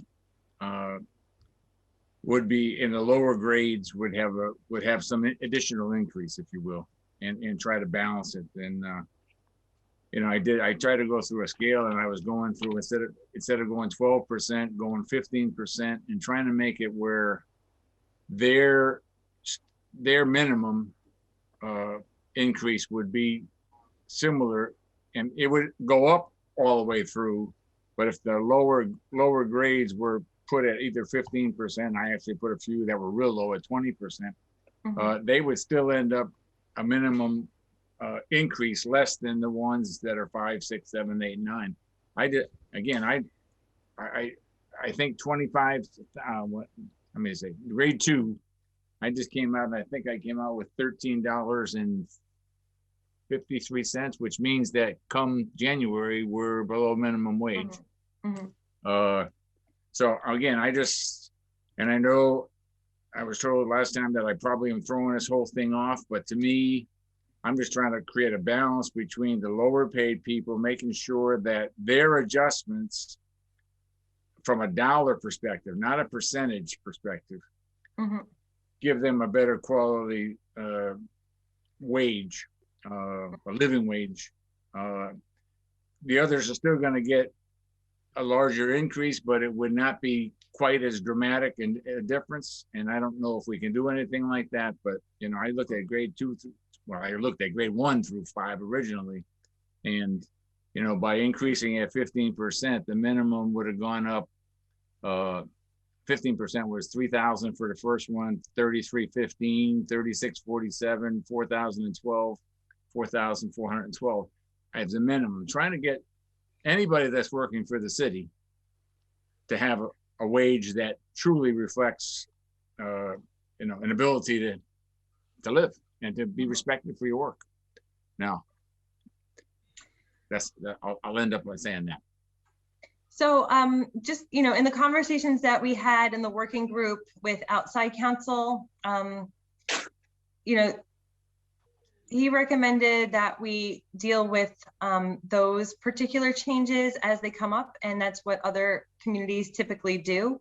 Certainly we need to figure out a solution for the assistant cataloger who was already below. The other way to go about it would be sort of turning the new grade 1 and merging grade 1 and grade 2, the new grades 1 and grades 2. So merging library assistant, reference library assistant, and custodian into the same grade. But again, I think we need to have a conversation with Maria about the responsibilities and if that sort of consolidation would be appropriate. Correct. But I'm not saying in this case consolidating. I'm saying in this case, take the minimum recommended for the lower grades and provide the lower grades with a higher percentage increase of the minimum. And again, you know, which would take people for the most part above minimum wage and would get them, you know, salaries closer to 28 to 30 anyway. I mean, we're still talking, you know, the second one is under 25,000. So if you're working 35 hours a week, and I'm assuming that's what they're working, you know, you're at 13 something, I believe. So, I mean, it's, you know, again, I just feel very sympathetic, empathetic to people that are getting paid less. I do agree with what Hector said in the beginning about trying to find ways to consolidate functions so that people can end up getting a higher salary and still end up getting the job done. And I certainly think that's a challenge, but I think it's something that has to be looked at. But again, as I look at this, I just, again, look at the bottom ones, and I know the idea is you get more money when you're doing these other jobs, and that's fine. But when we're making an adjustment and someone's getting you know, an $8,000 or $9,000 adjustment, and someone else is getting a $3,000 adjustment in terms of minimum, I have some concerns with that. But that I just wanted to make sure I brought that up because I'm definitely supportive trying to get the library people a salary that makes sense. I still think it's below what makes sense, but I'll go from there. Thank you. I mean, the last thing that I would say is that the new grade 1 positions, if they are brought only to the minimum, they're still making above the Massachusetts minimum wage for the next year. And when I was talking about consolidating, I wasn't necessarily talking about consolidating responsibilities as so much as merging, perhaps that's a better way, merging grades 1 and 2 together so that everybody would be brought up to the 27,385 as the new minimum. And 27,385 divided by 52 divided by 35 it's right at $15 an hour. So that would be another neat solution that correct. I think Yeah. Councilor LISI, just to add, let's not ahead. forget that these are salary ranges. And Mhm. so although our initial calculations are bringing some of these folks up to the new minimum, so if we were talking about people that are in what's recognized as the new grade 1 at 24,896, there is nothing they're based on the ordinance language, they're not new employees, or especially if they're existing position, individuals that occupy these positions. They're not new employees, so there would be nothing stopping the council from bringing them between 24,896 and $30,585 and so forth. So I don't know if we should take a pause on the entire salary schedule based off a couple of positions, where there may be a little bit of a question or two, and based off council's recommendation, when it comes to addressing minimum wage, other communities are essentially just getting creative, and we have that same opportunity as a community. We're no different from anyone else. So again, it's just making sure that it is all of the right people in place to tackle on this project and get creative as other communities are doing with addressing that particular subject. But I don't think we should focus on that minimum range when the ability is to fluctuate between the range.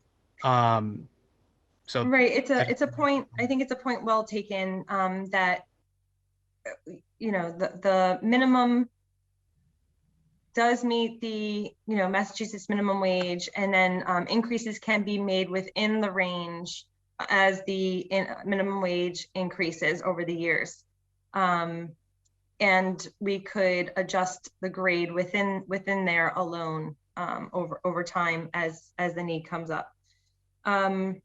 I think it is a point that was overlooked, that we can move within the range to accommodate the Mass minimum wage and the subsequent increases that are coming.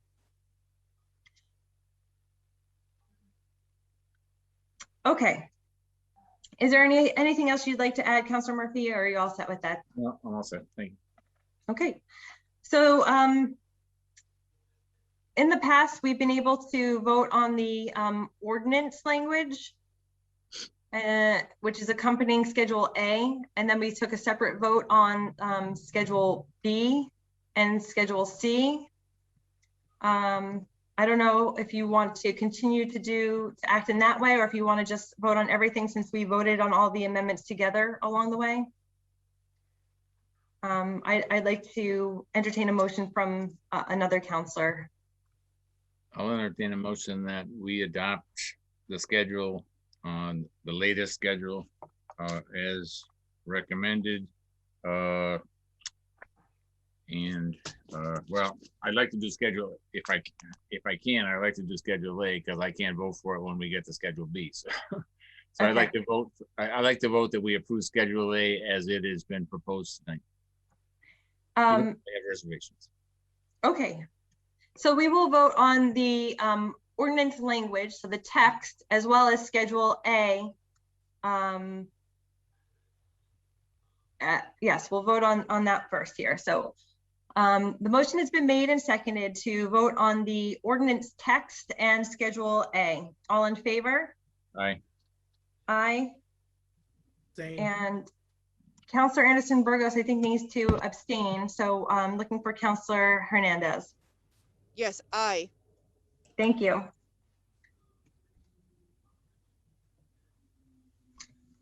And then Councilor Murphy, I'm going to assume that you're abstaining from the vote on Schedule B for some other reason than the fact that you're an elected official, because we do need to vote on our own No, salaries. I'm just saying I didn't want to include that in my motion because I couldn't vote for that.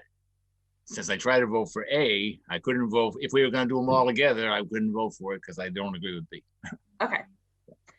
So we're at B, which is The elected officials' salaries at 100 for the mayor, 85 for the clerks, 85 for the city treasurer. This got amended. I couldn't amend it on the document here to 10,000 and the city council president to 11,000. I'll entertain a motion to adopt Schedule B.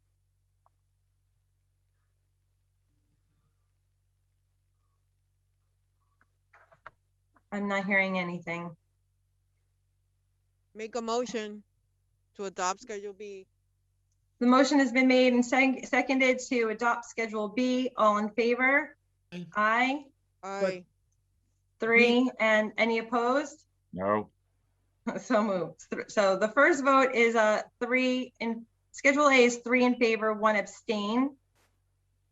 Schedule B is 3 in favor, 1 opposed, and then we go to Schedule C. Make a motion, we approve Schedule C. The motion has been made and seconded to approve Schedule C.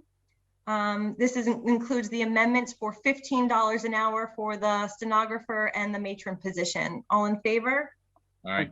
Aye. You have Chief Preskopowski raising his hand. Okay, we'll recognize him in just one moment. I have a 4-0 vote on C. His point might be on this. I don't know. Well, we could always reconsider our actions, but I did want to record it because we did take the vote. Okay. So Chief Preskopowski, you're recognized to speak. Well, I tried to raise my hand before you took a vote, and I tried to raise my hand earlier to try to talk to the point of the clerk of the Board of Public Safety and the salary that's on this list. I wanted to, give my opinion and say that in my opinion, it should be brought up to at least the $900 mark. So it's reflective of the other clerks of other commissions and boards within the city. The clerk of the Board of Public Safety does a tremendous job. She takes care of all the licensing of flammable liquids in the city. She takes care of all the licensing for all the gas stations, and she runs all the Board of Public Safety meetings. And I think it should be reflective of the other clerks that run similar boards without the city. Thank you. I'll make a motion. We reconsider Schedule C. You could just amend it because it's now adopted, and so we could amend this one individually. Okay, I'll make a motion to amend Schedule C so that the clerk Board of Public Safety annual salary is increased to $900 per year. Second. Motion has been made and seconded, and just to be clear, it's a stipend, I believe, not a salary of what would then be $900 for the year. Right.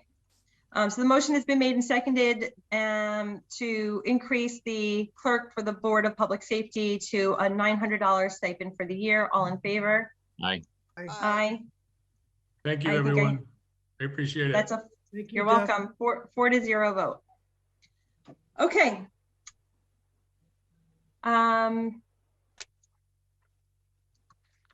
With this, I believe that we have just dealt with items number 1, 2, and 3 on our agenda.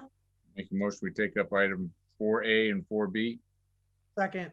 Motion has been made and seconded to take up items number 4A and 4B. All in favor? Aye. Aye. I'm going to read them into the record here. So items 4A are filed by myself and Councilor McGee, that the Ordinance Committee review and potentially amend the residency requirements for the Personnel Director. And 4B is that the recommendation from Personnel Director that the residency requirements be removed to allow the filling for a vacant role. So it's the letter that item 4A is referring to.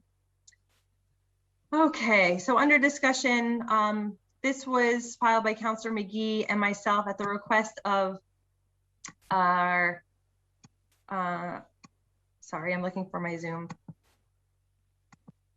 Our Personnel Director. It seems that with the residency requirement, we are severely limiting the pool of applicants that we can draw from to fill the treasurer position. And as far as I understand, when we posted the treasurer position with the residency requirement, we only received 3 applicants, and all 3 of those applicants were from out of the city. So they did not meet the residency requirements anyhow. Hector, are you there? I sure am. Okay, do you want to add anything to this? Unless there are any particular questions, you are correct on from when the date of the document was received. That is, those were the current submissions. And I think that we recently went through a similar change regarding the auditor's position, because we were having problems finding people with the requisite training and skills to fill the position, because we are limiting the pool of applicants by not opening it up more broadly to the region. Correct. So my letter referred to, which is both equally of concern, my position and the assistant treasurer position. I did refer to the city auditor vacancy that has been occupied and vacant on and off for several years within the last, I don't know, 10 years or 5 years. And so with a lot of changes that are happening currently, I did unofficially announce my resignation or my intent to resign back in December. I posted my position, and the city did not receive any applicants for quite some time. We furthered that search on LinkedIn, Facebook, Indeed, and to date, let me correct myself, I wouldn't say to date, but to the data of my request to have this taken up, there were only, I think, 3 or 4 candidates at the time, none of which were Holyoke residents. And so that is a large concern, because I am on my way out now, and we still don't have an action plan for not just the personnel department, but just ensuring that internal operations can proceed smoothly.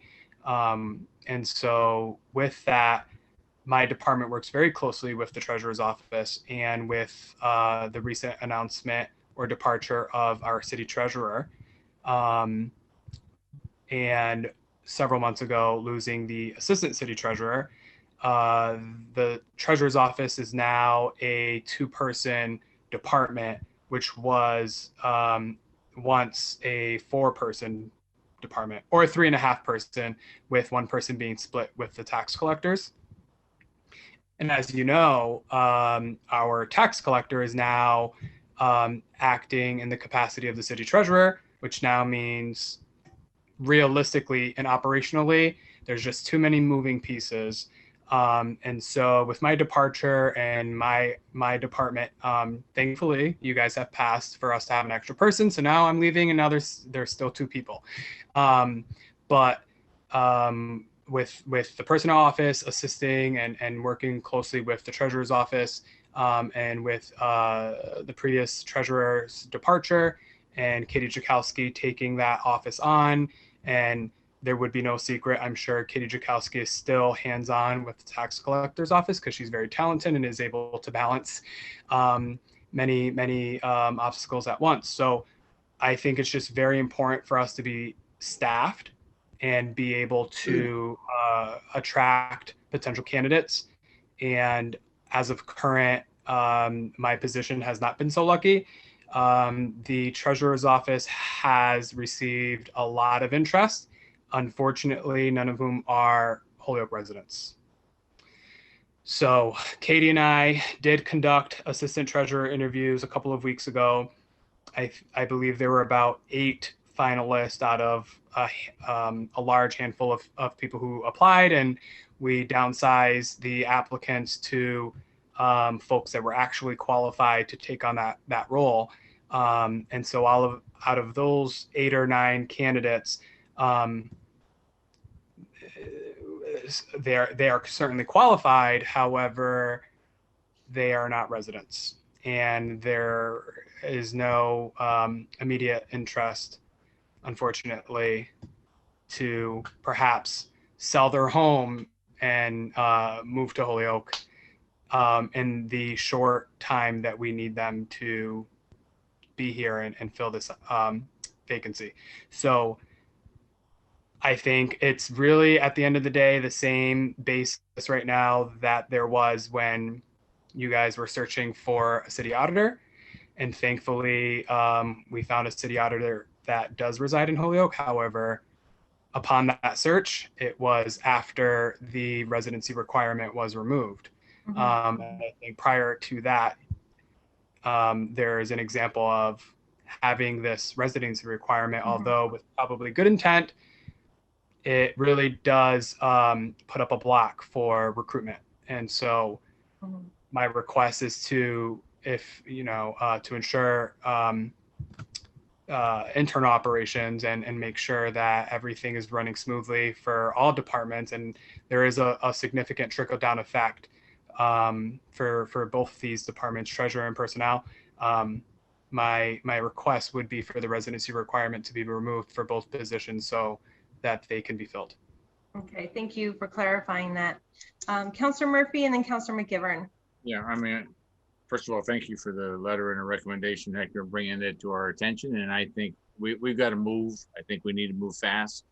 I certainly would prefer a qualified candidate, equally qualified candidate, and someone from Holyoke getting that preference. But without that there, I think we need to just recognize we need to have people that are quality people doing jobs. And I would certainly recommend that we amend the ordinance so that it is not requiring for the personnel director and the assistant treasurer. And we probably want to take a look at other positions that somewhere down the line, but I think we need to get those two done now.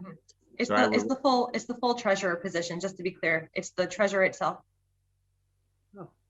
I thought No, I'm sorry. It is not the treasurer itself. The treasurer is an assistant treasurer.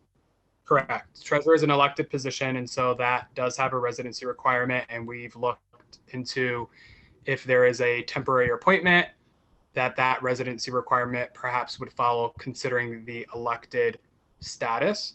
But yes, we are talking about the assistant treasurer. Okay, thank you. I want to make a motion that we remove both the director of human resources and the assistant treasurer from requirement of residency, and try to make sure we get this done at our April 5th meeting so that we move this along. And if I would second that motion. Based on the fact that we also have other issues, this might be a case for our new acting mayor to call for a special meeting and get this done. So we might be able to hire somebody even quicker. But I'll make a motion, we take this up. Motion has been made and seconded. Under discussion, I still want to acknowledge Councilor McGivern before we take a vote. Absolutely. Thank you. My first thought was with Hector, it's our plan C is you just can't leave. But I understand, and I wish you weren't leaving. And I mean that sincerely. But I understand that decisions are made, and we have to of course we have to respect that. Are we confident? I'm confident with the personnel position, but is the assistant treasurer, is that by charter or ordinance? And the only reason I ask is an elected official has to be a resident, obviously, and the reason the assistant treasurer has a residency requirement is because in the vacancy of the treasurer, the assistant treasurer, like the assistant city solicitor, automatically becomes the treasurer and can perform the duties of the treasurer, which is more important. So I just want to make sure that the assistant treasurer is by ordinance and not by charter, or both. That is a good question, and it may be something we need to ask legal to clarify if you don't have it off the top of your head, Hector. It would be, and I would just also like to add that thankfully Katie Jukowski is a resident of Holyoke, but if she were not, we would be in a deeper situation at the current point, correct? So if it is by charter or ordinance, perhaps we should revisit revising that as well if possible. Under suspension of the rules, can we have Crystal approach us about where the residency requirement comes from regarding the assistant treasurer? I need to entertain and motion we suspend the rules and allow Crystal to talk. Thank you. Motion has been made and seconded. All in favor? Aye. Aye. Crystal, can you let us know if that residency requirement is by charter or ordinance for the assistant treasurer? The assistant treasurer is under chapter 2. So it's ordinance, huh? Yeah, that appears that way, but I'm looking to see if residency is listed.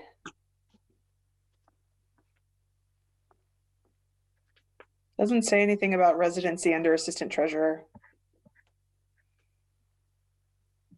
I think, Crystal, that my point I'm making is the assistant treasurer, just like you pointed out the ordinance where the senior assistant solicitor becomes a solicitor in a vacancy. If you look at the assistant treasurer automatically assumes the duties of the treasurer in a vacancy. Therefore, I think the residency is linked to elected official being, the treasurer being an elected official. It is in there. I overlooked it. It's in the second paragraph. They do have to be a resident of the city. In the charter? No, it's under ordinance, under chapter 2. Okay. But is there language to what I'm saying in the charter? As to the automatic move into treasurer? Not just move in, but perform the duties of the treasurer. Yes, so unless a temporary treasurer is appointed in accordance with law, because there are Mass General laws that deal with vacancy and treasurer, the assistant treasurer may in the absence perform duties, and when doing that. Therefore, that's why I think there's a residency clause, not just by ordinance, but because of either Mass General law or charter, because they automatically do the duties of an elected official if the elected official vacates the office.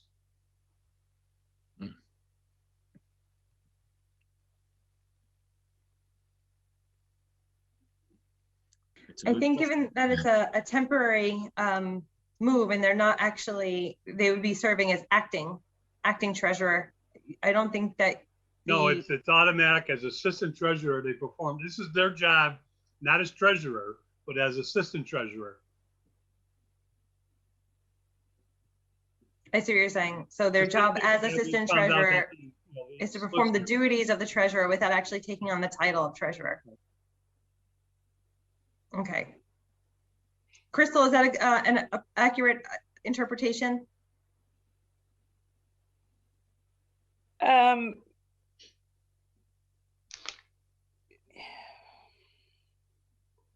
Right, they are not appointed as acting because there's Mass General law that deals with dealing with that vacancy, but during that vacancy, until something is more permanent, they take on those duties. And it also states that they receive the salary for that acting in those duties as well. Mm-hmm. And the language also says that the assistant treasurer may, in the absence of the treasurer. So we would want them to, however, there is no requirement based on the ordinance language. So perhaps correct. The assistant treasurer, whether a resident or not, is not required to take on the responsibilities of the city treasurer. So, I mean, I think it's really, yes, there may be some legal language to have confirmed, but a confirmation nonetheless needs to happen if the offices are going to run effectively to any degree. I have no problem with the changes either way. I just want to make sure that we're not just required to make an ordinance change, that we may also be required to make a charter change. Okay. Go ahead, Councilor Murphy. Thank you. Just, and again, obviously we're in a catch-22 here. So, I mean, if we can amend the ordinance and we appoint somebody, and at this point they would be the assistant treasurer. And if we then find that we have to make a charter change in order to keep that person, I mean, I know it's doing it backwards, but if we don't do this, we're gonna have, we've got, for lack of a better way, a chaos in what's going on, and we need to get someone in that office that can to assist Kate Chakowski as she's taking over those responsibilities and still trying to do other things. I agree with Councilman McGivern. If it is a charter issue that we need to deal with, but I think we need to deal with that after and make the ordinance change now and hire. And if we find out we didn't do it correctly, then I'm not sure what they can say. We're just trying to run the city in a little better manner. Right, and to some extent, I think that we can pass this tonight and have the research done to support the change and identify whether or not a corresponding charter change needs to happen between now and when we would vote on this at our April meeting. I will recognize Councilor McGivern, however, and then see if we can move to a vote. Again, I have no problem with passing this evening. I'm just pointing out that it's not going to do us any good, because if the charter language is what I fear it is, we're not going to be able to appoint someone just because we changed the ordinance, because the charter supersedes the ordinance. A lot of times we write ordinances that just mimic the charter, and sometimes we write ordinances that mimic state law, and changing the ordinance doesn't change anything unless we change the state law and or the charter. If it's what I fear it is. So can I ask another question? Well, let me just point out the duties of the treasurer are a lot more than just the keeper of the treasury. We're just bonding and things that the treasurer's decisions can make have a huge financial impact on the city. And they can do some by themselves, some with the approval of the mayor, and the assistant treasurer takes over. They have those duties automatically without the mayor or the city council saying anything. It just happens. That's why I think the Mass General Law and or the charter has something to say, that it's not silent on who the assistant treasurer is. Sorry, can't talk this evening. And I appreciate what you're saying, Councilman McGivern, and I don't disagree with you. I'm just trying to find a solution that we can. So my other question to Hector or Crystal would be, could we create assistant treasurer 2, hire somebody and create a position that doesn't violate the charter, and then look to amend the charter at that point, so we get someone in there? My concern is, if we try to go through a charter change, we're talking 4, 5, 6 weeks probably before we get approval for a charter change, and we can't go 4, 5, or 6 weeks. Hector, you correct me if I'm wrong. 4, 5, or 6 weeks is not going to put us in good position in the treasurer's office. No. In response to that, I don't think we're in a good position right now. Upon my departure, unfortunately, there is no one to replace my position. So I think we are in a position of concern, and ultimately it's going to be something the council has to address sooner or later or 2 months from now. And my advice to all of you, for the record, would be that it should be of great concern to fill both vacancies. And so everyone internally, as an employee base, elected officials, a decision needs to be made to fill these vacancies, and it's at the hands of whomever is responsible to do so. Thank you. So the motion has been made and seconded to delete the residency requirement for both the assistant treasurer position and the personnel director position. All in favor? Aye. Aye. 3. And Councilor Hernandez? Aye. 4. Okay. 4-0 then. Moving on in the agenda, we have item number 5. To make a motion to pick up item number 5. Thank you. Motion has been made and seconded. All in favor? Aye. So moved.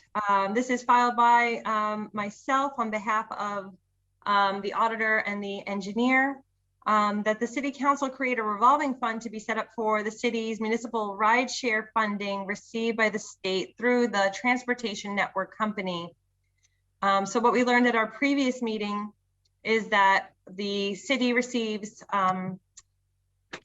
a cut of the fees and taxes that the state gets for Uber and Lyft drivers in the state. And we have the ability to use those funds on particular transportation network updates. So they're fairly limited and dedicated in what they could do. The engineer and the auditor were here last time seeking to create the revolving fund. 2 questions came up last time. Number 1, would there be a threshold amount that the DPW and engineer could spend out of that revolving fund without triggering city council approval? To that question, the city engineer recommended a $7,500 or $7,500 threshold before city council approval was needed for spending. So that can be up for discussion tonight. Additionally, there were questions about the use of the funds for the Valley Rideshare program, given that the Valley Rideshare program is a for-profit endeavor. To that question, we received some preliminary data about the use that program is getting from Holyoke residents. And Cynthia Espinoza from the Planning Department is here to speak on that.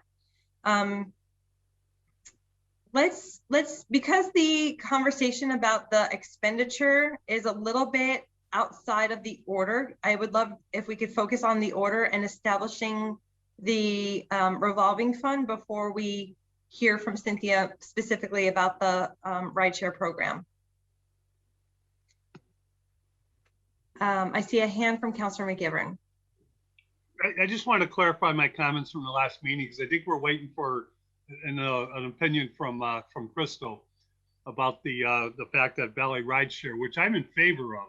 Valley Rideshare is a great option, a great service that's offered for both the residents, all the residents that in all the communities that participated in it.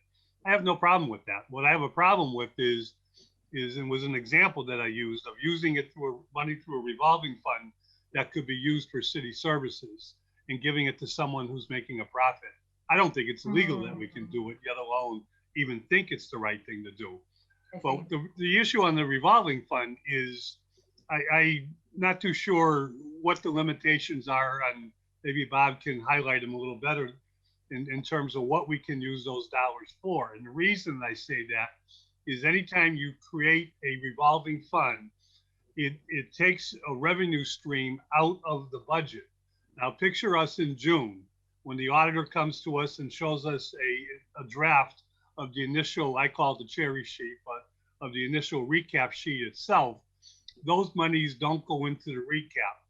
Now, if we take monies from this source and use it to do certain things that we might be part of our budget, we're doing us a disservice because it doesn't reflect the true balance of the budget itself, because the revolving fund separates them away from the revenue that supports the budget and puts them in their own category of the revolving fund. And that's why, unless it's a very specific purpose in and out, I don't usually support revolving funds.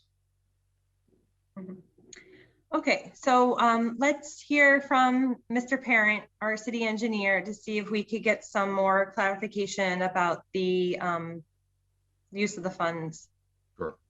To Councilor McGivern's last point, I will repeat what I've been told by the city auditor, who I don't believe is on the call tonight, but no, she he said had she would not be indicated joining to me previously that this revenue, and it is revenue, but is not anything that has historically been incorporated in her reporting or estimation of the citywide revenue.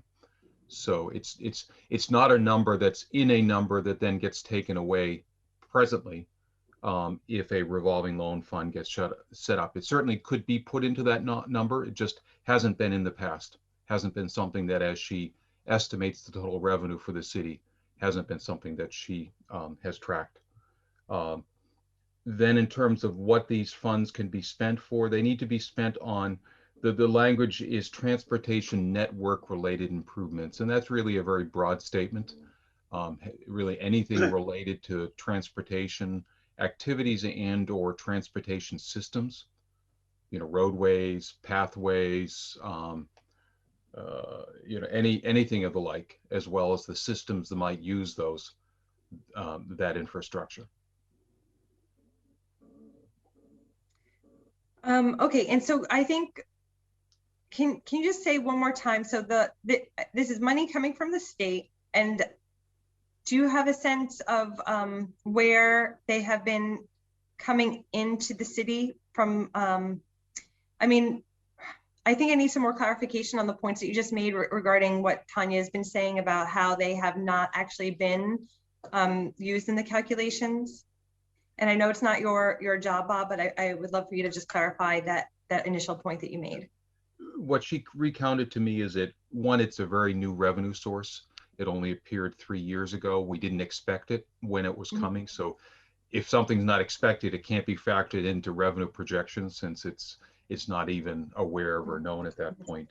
I mean, she did indicate historically it's not something, again, this is where I'm getting out on a limb, but something where she would be adding this to all the other numbers, many more, you know, the much larger numbers, whether it's local aid, whether it's, I won't even attempt because I'm not an expert in terms of the revenue coming to the city, but it's been not a number that has been consequential in terms of her estimating the anticipated revenue from the city or for the city. And can you remind us again what the amount that came into the city this year was? Was it? Yeah, this year it's 16,16475. Right. So they've been relatively low numbers. It's always been lower than that in the previous years also. Correct. It's steadily growing. The first year was a little bit over 7,000, then it was a little over 12,000. This year it's a little over 16. I would guess that it might be down next year because of the drop off in vehicle trips, but it would likely then recover the year after. Okay. All right. I see Councilor McGivern again. So no, you have the floor. Just, you know, it's again, Bob said it. It's only been 3 years that we've even seen this type of revenue coming in. But in general, you know, I stand by the principle that it could be on the recap sheet, and it could be part of what we're looking for, revenue that offsets the deficit that we talk about so much when we start making cuts.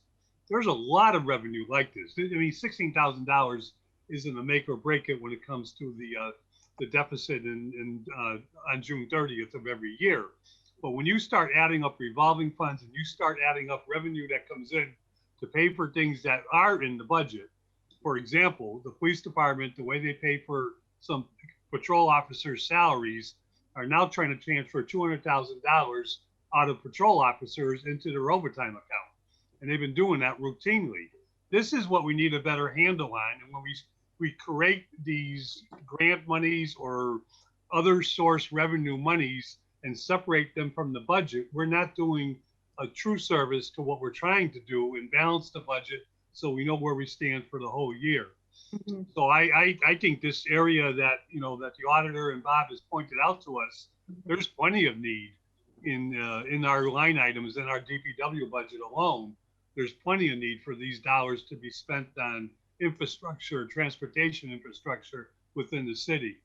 And I just think that for that reason, you know, why put it in a revolving fund when we can just accept it into the general fund and designate it towards transportation issues? Right. The only thing I would say is if it's not being factored into the general fund projections, and we do spend money from the revolving account on things that would be included in our budget, wouldn't that generate a small, like, you know, a free cash balance for anything that was in our budget that we spent this revolving account money for, since that revolving account money was not actually accounted for in the general fund? It doesn't, and the reason it doesn't is because it doesn't get appropriated. The mayor doesn't appropriate it, whether it's in the budget or a transfer, and we don't appropriate it. Right, but it would be spent on things that we would have to appropriate for otherwise. Matter. When it comes to balancing the budget, it isn't there. It's spent on good things, don't get me wrong. Grant money is spent on good things, but it doesn't balance the budget unless you do it up front before the fiscal year. Right, but I think that the point is that we're not looking to balance the budget with the dollars. If we spend the money that's outside of the budget, it creates a budget surplus in some ways. You're correct. I'm looking to balance the budget. because I'm tired of cutting things that we need in that budget because we don't have the revenue showing that we really have. Okay, I see what you're saying there. Sorry, I should have said that the first time. That's okay. We have Director of Planning and Economic Development here, and Aaron Vega, recognized to speak. Hey, well, I'm trying to follow along, and I'm not going to make a comment on balancing your budget or not balancing your budget with $17,000 from this. But again, this is for transportation. This isn't like for operating like the normal DPW budget. So I just want to just be clear. So, you know, whatever you decide to do it's just an accounting, as far as I see, it's just an accounting way, the revolving fund. So we know what's in there, we know what we can spend, we know, and then we can track what it was spent for. If it goes to the general fund and you guys want to continue to have a process of a cap and we apply for it, I guess that's fine. I'm just wanting to make sure that we have an understanding the departments that are going to need to utilize these funds, that we know how to utilize it. And again, if we're not giving the money, you know, for the example that's been used, we're not going to give the money to Valley Bike. You know, right now we've got an opportunity to have 3 new stations in the city, but we've got to find the money for the installation. So Cynthia, among the 100 other amazing things that she does in the office, she's out there trying to find, you know, money to give to the DPW and HG&E to install the stations. So, you know, it's just, that's the kind of short money. And again, as Councilman McGivern talks about, like some of these studies that we're getting, traffic studies, or, you know, how do we work on our shared streets, you know, all these sort of reviews and surveys, you know, cost money every single time. And you're right, the city doesn't have money for this. So again, this could be a small pot of money, you know, as Bob knows, you know, sometimes just these quick surveys, you know, whether it's an easement we have to be doing or whatnot, if it's transportation related, you know, there should be some access to this. So again, I put that out there as, you know, again, you have the budgetary view that you're trying to fix, but this money is, again, has to be spent.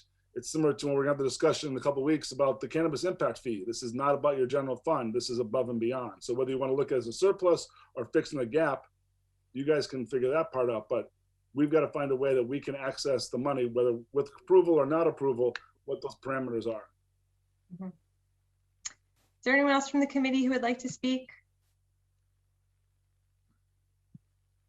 I mean, I'll say, you know, Councilor Hernandez, go ahead.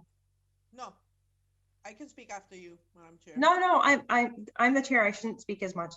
So go ahead. Oh, so I wanted to say that, I mean, I support this Valley share, and I would like, as a councilor of the city, to find a way to, you know, for these stations to be installed. I mean, this has transformed the way that a lot of people communicate with one another, how a lot of people go from one place to another here in the city.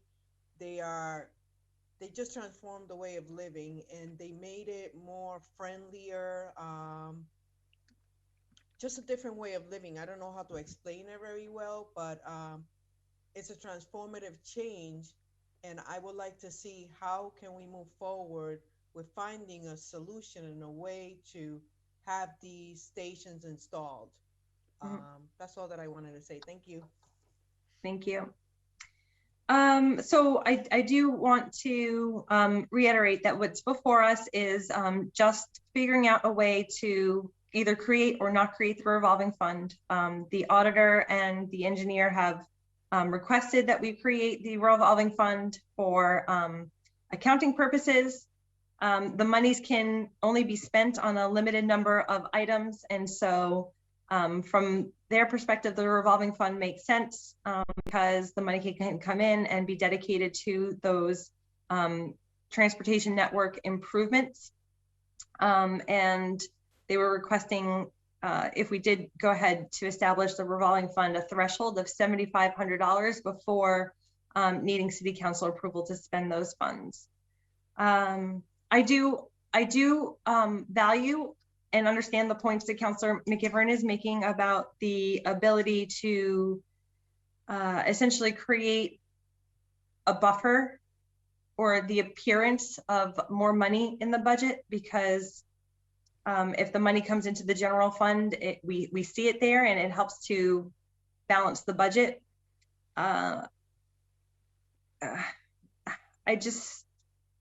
because it's going to be limited in terms of what it could be spent on, I also see the value of creating the revolving fund. So I'm not sure if other members of the committee want to weigh in on this debate at this point in time. I think Ms. Espinosa would like to talk. Who is it? Cynthia would like to. Cynthia, do you want to speak about the bike share program? I do. Sorry, that's okay. It's sort of somewhat related to the fund. Part of what we have a memorandum of understanding, the City of Holyoke with other municipalities, including the City of Northampton, who's the lead community, for a Mass DOT grant called CMAQ, or Congestion Mitigation Air Quality Control. And our expenses right now as a city related to Valley Bike is really more the administrative fee for this grant. We have the memorandum of understanding that we signed last year in 2020 until 2025. And each city got divided up a fee to pay for admin costs. But unfortunately, the grant could not cover this round. That is from 2020 to 2022. Part of that administrative fee includes a consulting fee to help us with reporting related to the grant. So that's really the annual fee that we'll have, that we were hoping to have the TNC fund help cover those. And then as Aaron mentioned, I applied for Mass DOT grant to be able to help cover some of the installation costs, and we should hear back by next week if we got approved for that. And part of the MOU is for all the cities that are part of the Valley Bike Share program to help fundraise whatever costs we need to related to Valley Bike. Oh, sorry, Cynthia, were you all set there? Yeah, I just wanted to give you more context of like costs when it comes to the city itself. Thank you. We appreciate that. Councilor McIvern, did you want to ask a question here? Yeah, real quick, if I could. Cynthia, and I'm going by memory, but isn't the administrative fees for Valley Bike already a line item in our budget? Not that I'm aware of, no. Where does it come from? So the first one that we paid last fiscal year, Marcos used some contractor services from our office, and then we had a grant. That's part of the budget. I guess, yeah. So we had some funding from Mass in Motion grant that we used for it. And that's the point I'm trying to make, is use this money for that, but bring it into the budget, not a revolving fund. Does that mean I get an increase in my contracted services line? Mr. Vega, come June, we're going to remind you of everything you say this evening when you start making motions to cut your budget. So, go ahead, Councilor Murphy. Yeah, I know and I think it's a Canadian company, if I'm not mistaken, that does the bike thing. So have we ever gotten a financial report for them in terms of how much money they make in Holyoke? We do. I believe we have one from last year, and I can find out. Usually the City of Northampton, who's the administrator for the grant that pays the company, has all that, and I can definitely dig it out. The City of Northampton has done a great job of having their website with all the documentations and reports related to this. So yes, I can find out and send it out. I know Aaron suggested the other day that we come and see you, but I'm seeing you now, so I'm asking you now. So I mean, I would like to know what their profit was the last couple of years, but I also would like to know, say I'm going to go back to, with all the things going on, I'm not sure this is the right kind of year to find out. I'm assuming bike sharing is probably less than it was in the past, but I don't know that. Correct. And from what I recall in meetings in 2019, they were on the red. They have not really made any profits from this program. But I wonder if we can get a report how many stations we have in Holyoke, how many total bikes, and then if we could break down by station how many trips were taken in that, like say Springdale, I know that's one of my ward, how many trips were taken from, and I think there's 4 or 5 bikes there if I'm not mistaken. So how many trips were taken in that year? So just to get an idea how much business is actually taking place, so that we, if we try to plan for new sites, that we get a better idea of what we've been doing. That's been sent. It's only been sent to me and Councilor McGivern because I thought it was Councilor previously McGivern. as well. We can resend it. And also, just so you know, Councilor, like the number of bikes at a station changes because it depends on who drops them off there, right? So that the number of the bikes is not a set number at each station. But I think there are a certain number of slots for the bikes, and I'm pretty sure Springdale has 5 or 6, and there may want to be. And you're right. I see but I'm just looking at if the maximum capacity is 6. How many trips are being made. And obviously if they could drop it off somewhere else, and which is what I know that's what happens, but then I at least know that there was a trip taken from there that day. So yeah, and I'll send the data. I have it from 2018 all the way to 2020. Okay. I would say that each year varies depending on when the stations are open. Obviously with COVID, there was a lot of changes of I would think. But if you could do that, Cynthia, that would be great. Thank you. And I'll resend that to you. Okay,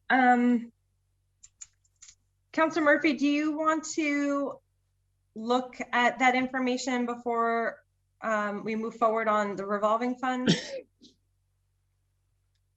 So again, just so I get an understanding right now, that money's going into a general fund. Right. And then in order to spend it, it's going through a DPW line item. That is what I understand. Mr. Parent, could you verify that for me? I think it's yes. At the moment, like any revenue that comes into the city, I think last year, because the revenue was basically held onto, I believe it ended up in the calculation of free cash or lack of free cash available to the city. Since we didn't have a specific expenditure against that account. Our desire here really is to try, because we have an obligation and we have to certify, I have to certify to the state that we have spent it on a qualifying expense, is to make certain that we can put it in a place that then I can credibly say the revenue came in and was spent specifically for this purpose, and creating that revolving fund helps to accomplish that. So I guess the last question that I would have, and I know Tanya's not here, but why wouldn't we be able to create a new line item that was just dedicated for this fund? I may get myself in trouble here. I don't know if we can assign revenue to a line item. I think this gives us the It's ability only expenditures. It's only expenditures. To capture the revenue and the expenditures in the same place. Yeah, I see what you're saying. Since they have a specific purpose that they can be used for.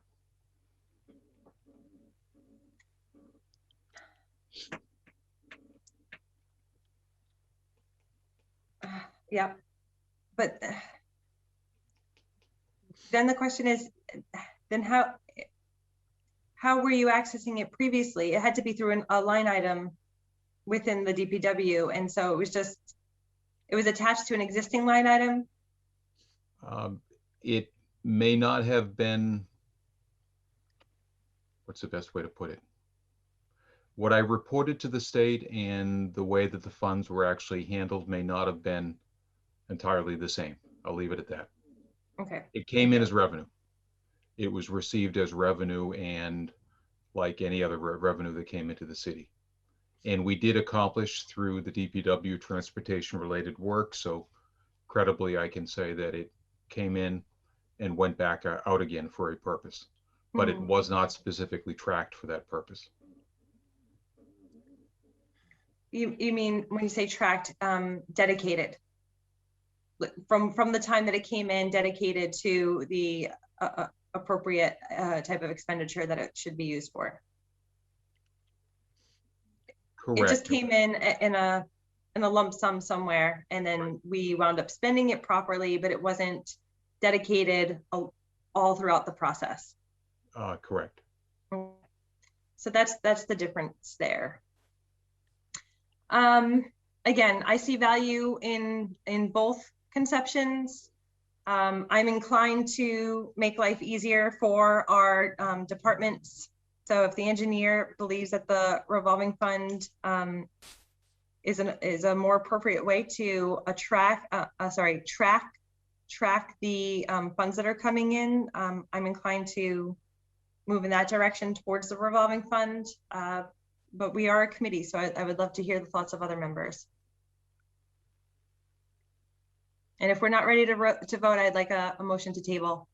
Yeah, I'd be inclined, and I'm not going to make the motion because I think Councilor Anderson Burroughs wants to say something, and I don't want to stop it. But I'm inclined to go to a table, and Bob, if it's possible, just to review how we did it in the last year and a half. So, you know, what was done, where did it come out of the DPW budget, and then I'm assuming you get a report and you have to say we got $15,000 and this is how we spent it. Am I correct on that, Bob?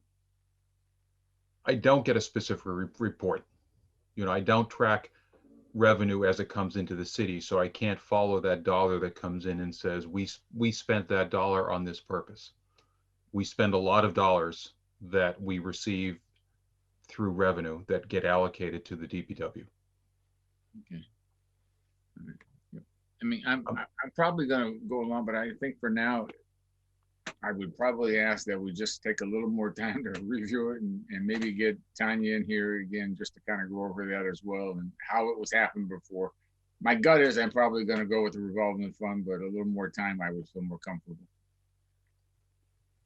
Okay, Councilor Hernandez, and then I just want to recognize Councilor Hernandez before seconding your motion, Councilor Murphy. Okay, Councilor Hernandez.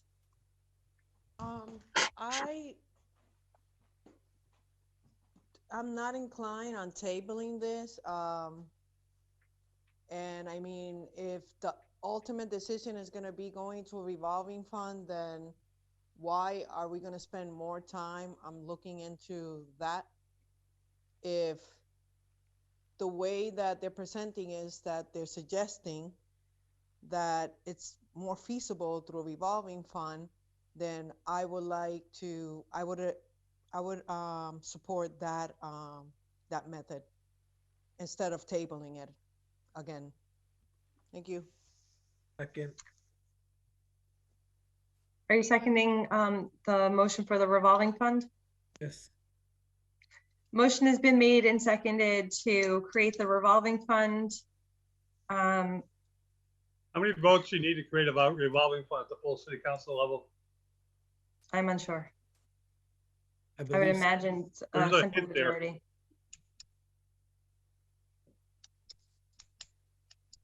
So the motion has been made and seconded to create the revolving fund. I'm going to vote against it at the moment, just because I do think that we need to talk about the threshold amount if we are going to go ahead and create it.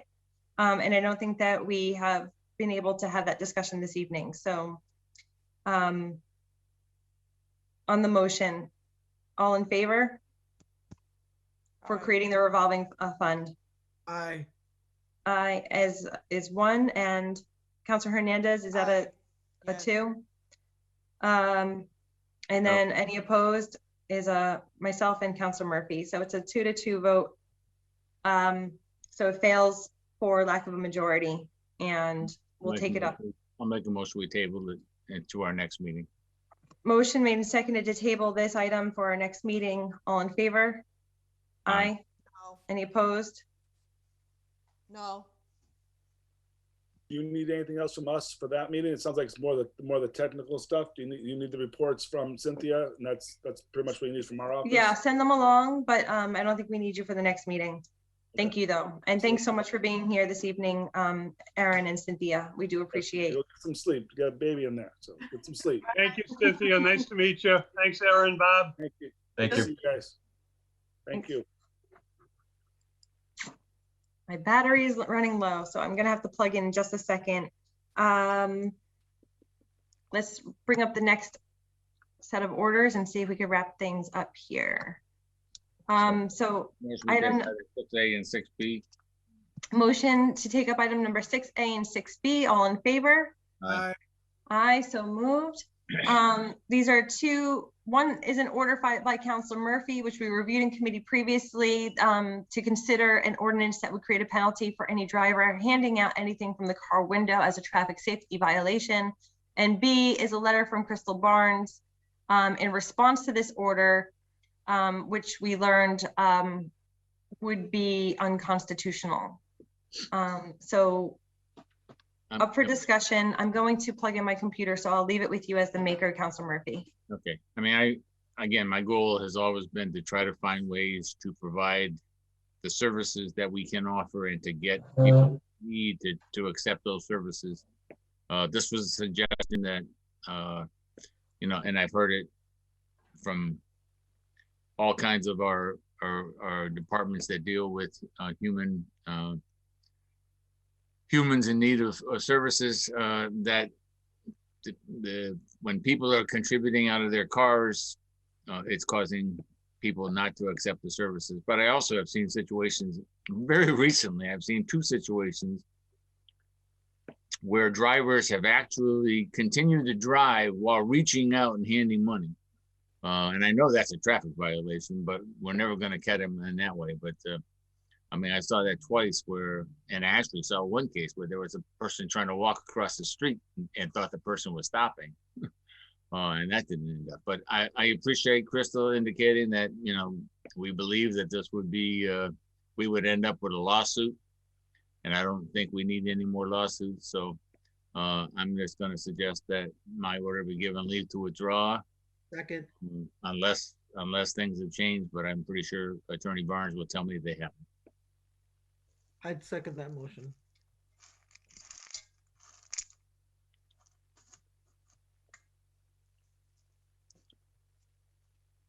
On the motion, so. Can we just verify with Crystal? I'm pretty sure she's. Yeah, well, I mean, we did receive the letter from ACLU, so, Crystal? Yeah, there's no changes. There's nothing we can do here. I'm taking my orders directly from ACLU, and we should do what they asked. Thank you. Okay, so on the motion? All in favor? Aye. Aye. I think that you just voted on the Give the order leave to withdraw. just give leave to withdraw. Okay, I'll add my name to that vote of give leave to withdraw. And was that 3 or 4? 4. 4-0, Councilor Murphy? Yep. Okay, thank you. And then moving on to the final orders in our agenda that were in some ways triggered by the previous order. I'll entertain a motion to take up items number 7A and B together. So moved. Motion has been made and seconded to take up items number 7. All in favor? Aye. Aye. Aye. So moved. This filed by Councilor Bartley that the Ordinance Committee and City Council consider removal of MGL Chapter 85, Section 17A from the City of Holyoke's list of adopted statutes. The Supreme Judicial Court recently ruled that the law is unconstitutional. Additionally, the Law Department is recommending this. And then 7B is the accompanying letter from the ACLU regarding the case and its ruling in Massachusetts Coalition for the Homeless et al. Versus the City of Fall River. So I think here the request is that the ordinance be deleted from our, well, the Mass chapter be deleted from our ordinances. Under discussion. Crystal, since it's a deletion, we don't need any additional legal language. It's just straightforward to make that deletion, right? Right, it would just, Municode would just take that out of our table. Okay, Councilor Murphy, I saw that you wanted to speak. No, I mean, it sounds like the same kind of thing. You know, we're trying to make sure we don't violate anybody's constitutional rights on one hand and trying to find ways to improve their lives on the other, but it's a balancing act, so. Great. Okay, so then on the motion that the order to delete the Mass chapter be adopted, all in favor? Aye. Aye. So moved. So that was adopted. The deletion was adopted. I'd like to make the motion to adjourn.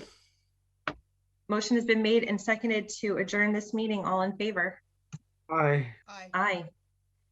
Thanks everyone for slogging through that salary study ordinance. It took, I think on the agenda here, it shows that we met on that at least 4 other times since November. And we did a very detailed review of that ordinance, and it was a lot of work to do the COLA adjustments and get some material to work with. So again, thank you so much for all the time and attention that you put into it. If anyone has any documents still outstanding that they do not have, let me know, and we'll get you prepared for the full vote in front of the City Council next time we meet. Councilor Anderson Burgos. I mean, no, sorry. Yep. Jeffrey. Just for the record, the letters that went with items 6 and 7, will those be complied with or just received by the committee? They're just received, and they give us insight as to how to act on 6 and 7. So I don't think that they need dispositions. They're just accompanying information. Sure. Mm-hmm. Yeah, so I mean, I would just attach them together. So they're both in 6's case given leave to withdraw, and in 7's case adopted. Yeah, because in 6's case, originally we did pass an ordinance originally, and we sent it to, and that's when Crystal got the letter. So that's why I'm saying to give a leave to withdraw, because originally we had passed it. Mm-hmm. I agree. I agree with you there. All righty, we are adjourned. We stand adjourned. Thanks again for your time and work. Have a good night, everyone. Bye.